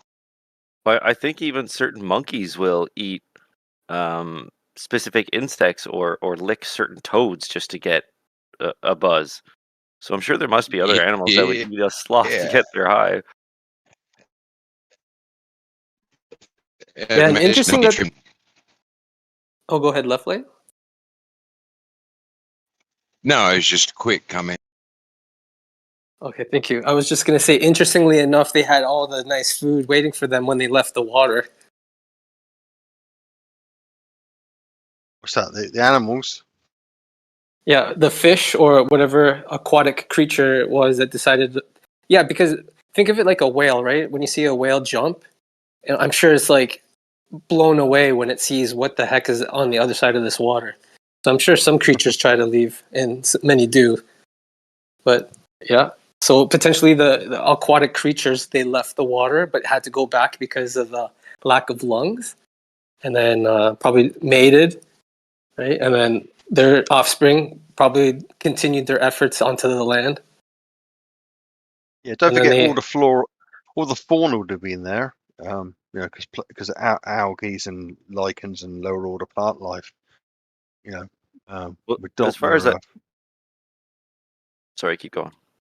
no, I just say well, they pretty much dominated the lands. You know, they come onto that even though life in that model formed in the oceans.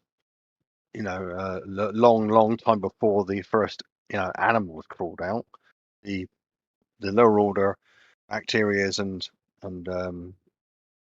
plant ancestors and all the algae and lichens and all the various plants that have long before that evolved to survive on the land. What if the food was evolving simultaneously as these creatures? So they had apples and pineapples ready for them. Well, apples and things as complicated as apples and pineapples came much, much later. But you do have a good point. They kind of evolved together because as one, the symbiotic relationship between the animals and plants, if the plants can benefit from animal, frequency, like spreading pollen, spreading seeds, then they cater to that animal, and that animal favors that plant. So yeah, symbiotic evolution is very, very real. Well, But things like fruits came much, much later. But you see the same thing with insects and flowers. as far as I remember, whales are have actually been around for a very long time, and you'd think by this point they would have evolved their gills back. Like, what advantage is there for them to be breathing air while only living in the water? Great point. Like, they would have evolved gills. Well, they also have to evolve, or reactivate their limbs. And they do have, and whales have lungs. Well, They, theoretically, if they mutated to from lo- land to sea. yeah, no, but to lose their gills by genetic mutation, theoretically they would still have that information within them. But yeah, but there's just not an like they have a successful scenario, so not enough pressure to because that's such a drastic change. It's not always everything's driving to some sort of perfection. It's maximizing what it has. Like, you are right though. If the whales are in the sea long enough, then maybe those mechanisms would be turned on again. If we could only see 1 billion years into the future. Yeah, or 1 billion years into the past would be nice as well. I'll move my argument back to the sloth and die on that hill. There's The no way that thing is. Well, interestingly, like, I just looked online for your sloth thing, okay, because it doesn't make a lot of sense on the face of it. But it says the sloth predators are jaguars, ocelots, and harpy eagles and anacondas. If you look at that list, you think, right, yeah, how the hell has it survived? It says sloths are vulnerable to these predators because they are slow and lack agility. However, sloths have several defenses that help them survive. First one is camouflage. Their algae-covered fur and motionless hanging helps them blend in with their surroundings. And the second one is trees. They spend most of their time in the highest of canopies, which provides protection from predators. And they actually cite low metabolism. Their low metabolism and slow, deliberate movements allow them to conserve energy and avoid detection by predators that hunt by sight. So most animals that hunt by sight look for a quick erratic or very very deliberate moves that are very very very jolty, or for most mammals and animals move around quite quickly. So if these animals are literally moving every aspect of their moving of their limbs, chewing and everything really slowly, and you're an animal from afar, and it's covered in a camouflage and algae in its fur that camouflages it, and it's hanging motionless amongst all the other branches and leaves. Compelling case to say it might be difficult to spot the things. What's the purpose? What is the significance of the theory of evolution? Because somebody asked Jeremy that earlier when he was asking about a chicken birthing an egg. Like, did the chicken just randomly birth one day? And they were basically asking him, like, what's the purpose of the question? So I just want to turn around and ask, what's the purpose of this whole theory? Well, it didn't suddenly one day make eggs. We already went through that. Okay, so what's the purpose of the theory of evolution? It's an explanatory mechanism, isn't it? So what is it? What are the implications? Evolution just responds to pressures. If something is some minor, really insignificant adaptation or mutation favors a slightly more successful offspring, then that's what becomes more prevalent over long periods of time. So there's no episode to where That makes sense. Like, species will be able to survival of the fittest, the species that already are there. But then, like, aren't we jumping now between species and, like, the origin of species with Darwin? I'm not jumping. Okay, so evolution doesn't explain original life, does it? There's no purpose of it. No, it doesn't need a purpose. It doesn't need a purpose. I agree with that term. I agree with evolution in that sense, because I do believe things adapt to their environment. Yeah, and you can have these changes, like in dogs over time, depending on which ones you breed. That makes sense. Taylor, would to be slightly more any one feature just has to be just slightly like longer teeth, or one cluster of family groups are just a little bit taller. They get more fruit from the trees. Well, then their family is going to be a little more successful over gradual time. That makes sense. So, so we're talking about how existing species can adapt. That could coexist with the creation story in the Bible, though. Okay, yeah, creation just had to make the first replicating molecule and then let the rest happen. Hold on. Didn't you just say that we're just adapting, like, survival of the fittest of species that are already there? Not already there. Oh, well then how does your theory of evolution work then? Well, like I said, it from the simplest of beginnings, the replicating the molecule. That's all it really takes. Where did these orphan genes come from for different species? Where do these orphan genes, these new genetic sequences that we see pop about in the phylogenetic tree, where are they coming from then? I agree with evolution that things can change. Color, hair color, for example, different types of microevolution. Totally agreeable. But if you're trying to use it to explain origin of species, then you need to explain how new genetic information came about. Yeah, like mud to man.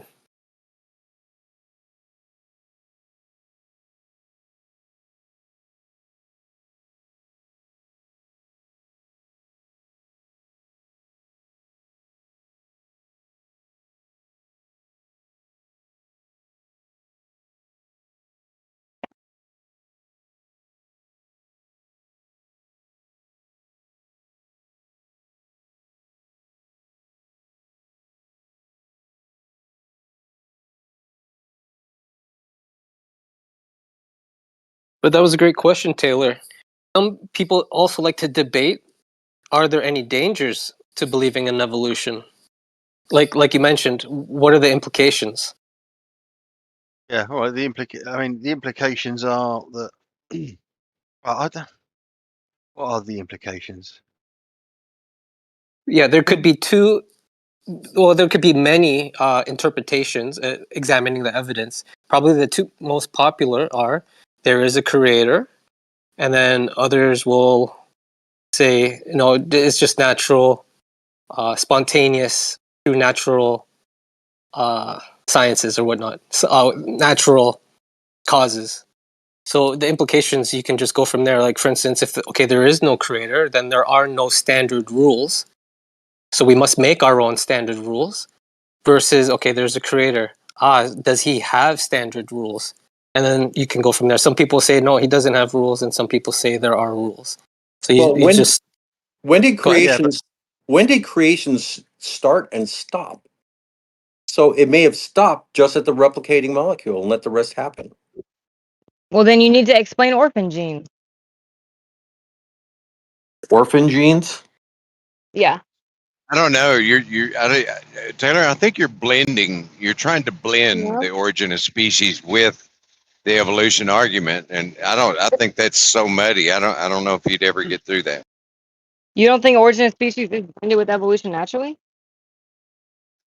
I think it's two different conversations. Is what I think. Oh, because the theory of evolution was proposed in the book Origin of Species, Darwin's book on the origin of species. I don't think the origin of species. I think it. I mean, Well, the that origin conversation ends. I mean, the evolution thing is a completely different topic. I think.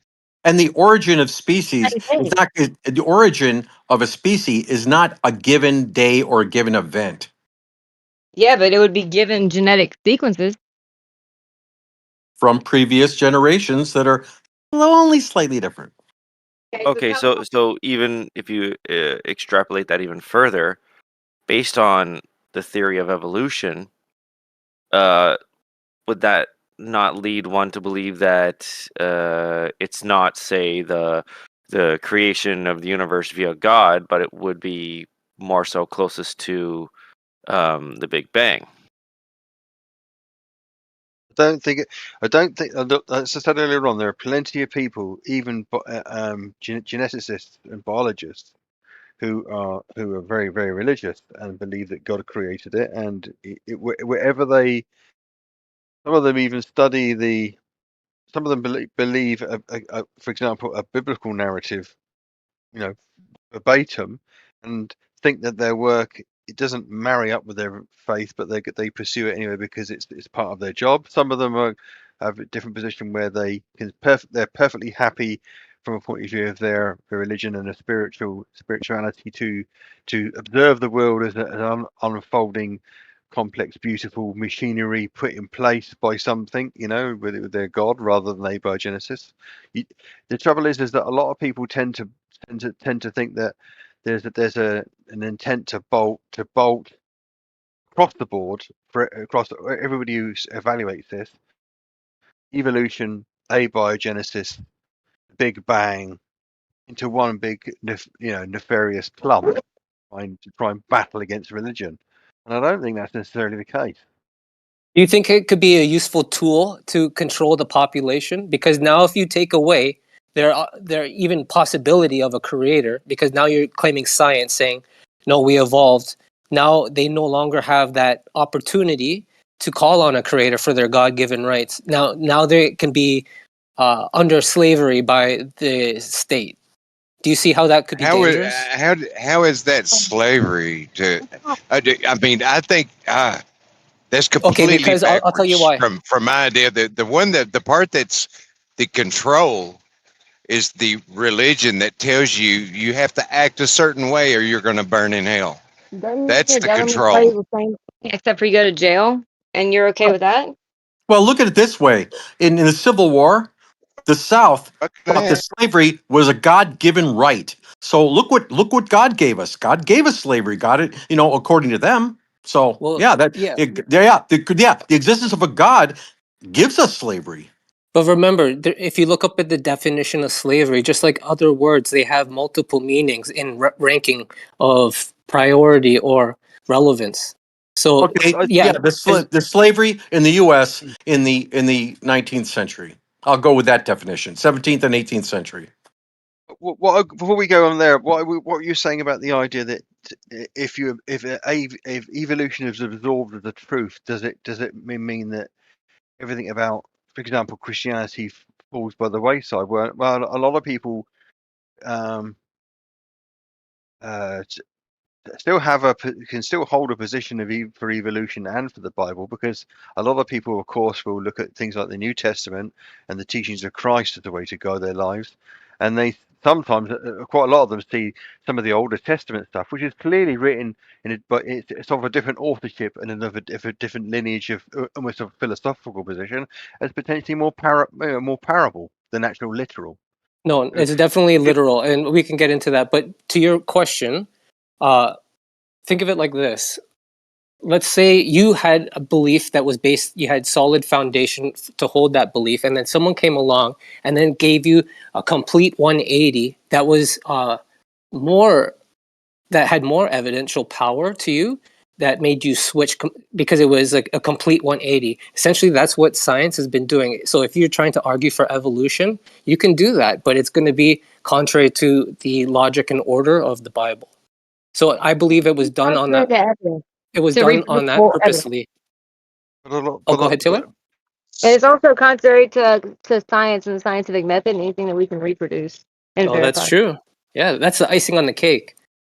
well, the thing is, though, is that just because some idea is contrary to a literal interpretation of the Bible, that doesn't mean it's an enemy to humanity as a whole. A lot of the proportion of people in the world that have lived or have ever lived or ever will live that take a literal perspective on the Bible is quite small. Doesn't matter. Okay, yeah, doesn't that? Yeah, that could be true, but that doesn't mean the majority are correct. You do realize that, right? I didn't. I of course I realize that, but the thing I'm saying to you is that if just because a lot of people see it as a truth, or they take it as fact, or they take it they believe it has the best explanatory mechanism for some of the questions they ask. A lot of people don't approach this from a spiritual point of view, evolution, do they?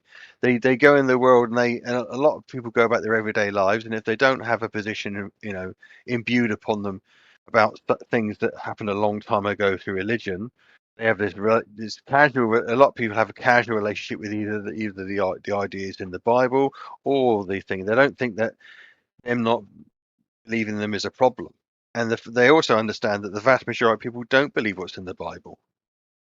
And the I think people that do, if there's people that do believe the Bible and see evolution as a problem, obviously also see all the other religious scriptures that describe things differently as a problem. You end up in a world where you're just in a small group, you're in a minority of people who are potentially being in a fallacious position yourself, aren't you? No, but you can be the only person in the entire world that has the truth, and that's powerful. You can actually you can help everyone else make the right decision. Most of the time, people are making decisions based on faulty information. For instance, think of the. Oh yeah, but yeah, I can give examples, but I don't want to trail off. But yeah, I could definitely give lots of examples. But go ahead. I live a good, charitable, philanthropic, caring life for the people around me, my friends, my family, and I'm third generation atheist. I have a moral construct based upon my culture, which is Judeo Christian. I don't need. I understand that the world is complex and it's evolving, and moral arguments waver about on all sorts and nuance and move about, and I wouldn't put an absolute on what's right or wrong for society going forward, and we never have, and to be honest, religion never has done that anyway. Hold For on, my thank you, part, Pat. Okay, go ahead. Sorry. I say for the part of world I lived, okay, right, genuine God worshipping Christians in a certain time frame believed in dowry, believed that women didn't have any rights, and they were chattel. They believed that children should be worked from the moment they're able to walk and talk and move around on their own. So clearly, moral constructs move around That's a anyway, even stretch. if you are religious. Okay, thank you for sharing that, and thank you for making good choices. I really appreciate that, and I'm sure other people do in the room as well. The problem is, I'm sure you are aware of this, and maybe you aren't aware, but there are people in powerful positions who, especially in secret societies, have formed an alliance with Satan. And now you might then go say, okay, I don't believe in Satan. Well, then we would have to find out how much research have you done on the topic, because there are a lot of these people in these powerful positions that control music, movies, science, and they have made satanic. I can give you the evidence for that. They have made an allegiance to Satan because they think he's the light bearer. He is the one that frees them from this so-called bondage that they're fighting against. So what they do is they'll take whatever. Let's say they'll take the Bible, for instance, and then now whatever the Bible says, they'll say the complete opposite. So now they can present the information to the people and say, "Here, look, this Bible is completely wrong. Why should you even believe it?" So these are all just tools to undermine the creator and to take you away from the creator. So now you've rejected your God-given rights. And now you're just a slave to the government. And that's my opinion. Thank you. Sure. That's just so full of assumptive reasoning, though. I mean, I hear people say they're all Satanists, and that's just I don't I didn't know. say all. Is it? I didn't say all. There's like people Well, like I Donald mean, Trump who's you pretending. still insinuated that, though. You know, you're just saying that they're all Satanists is basically what you said, and I just think that's No, very weak reasoning, though. he didn't say all. As soon as he said he didn't say all, I thought the same thing. He's saying majority of them have admitted it when it's known, right, that some of these, we'll just use some even, that do this, right? It's not us trying to make Satan even real for you. They are. So isn't that a little weird that they do, right? But the thing Thank is, you, what Fix. if I was a big, successful production manager, blah blah blah, and just because I was successful and had a lot of money, and how could someone call me a Satanist if I don't even? Well, that's not all. But if you went, you're cutting out and roboting. But if you, even as a say millionaire, it's not the fact that you're a millionaire. It would be the fact that if you were a millionaire and you went and hung out with a bunch of people that did weird stuff like spirit cooking or some sort of hooded ritual in the forest where they either mock sacrifice an animal or human or something like. I don't know. If I had $1 million, I wouldn't go and associate with people that did these things. Hmm. And No, me either. whether you think that what they're doing is real or not, they do. And the fact that they're the richest the richest, most powerful people in the world. Do you think that it's more likely that they have some sort of hidden knowledge or history that you don't know about? Yeah, sure. It's probably a little more likely, whether you believe it or not. Yes, it's more likely that they have that stuff. So why are these rich, successful, in some cases, very intelligent people? Why do they keep doing this weird, satanic-y ritual type stuff? I see what you're saying, but the thing I put to you, okay, right, is what do you make of the millennia long, at least millennia long period of time when the rich, super all powerful elite controlled religion and controlled societies through theocracies or through or through constructs with kings or putting vicars on earth and God appointed psychopathic kings in countries and also for that matter controlled the Bible, what was in it, what was taken out, how it was translated. The period of time, for instance, in Europe, when if you as a person like you or I, if we own the Bible, we would be put to death just for owning it and reading it ourselves rather than letting the church do it. How do you know that what you think is the word of God that's gone through that 1,000-year period with all that nefariousness and all that power and corruption, whoever wrote it in the first place, is a true representation of the word of God? You can't, can you? Well, actually, I could get into that argument, but this is just a whole. I'm not even making the argument pro Christianity. I'm just saying, I'm not saying pro Satanism. I'm just saying these people are doing this stuff. Whether we believe what they're doing is successful or summoning some whatever, but it's like whether we believe that this stuff is successful is besides the point because they are the ones that are doing it. Yeah, I mean, from my perspective, I would it would be there's no compelling argument for me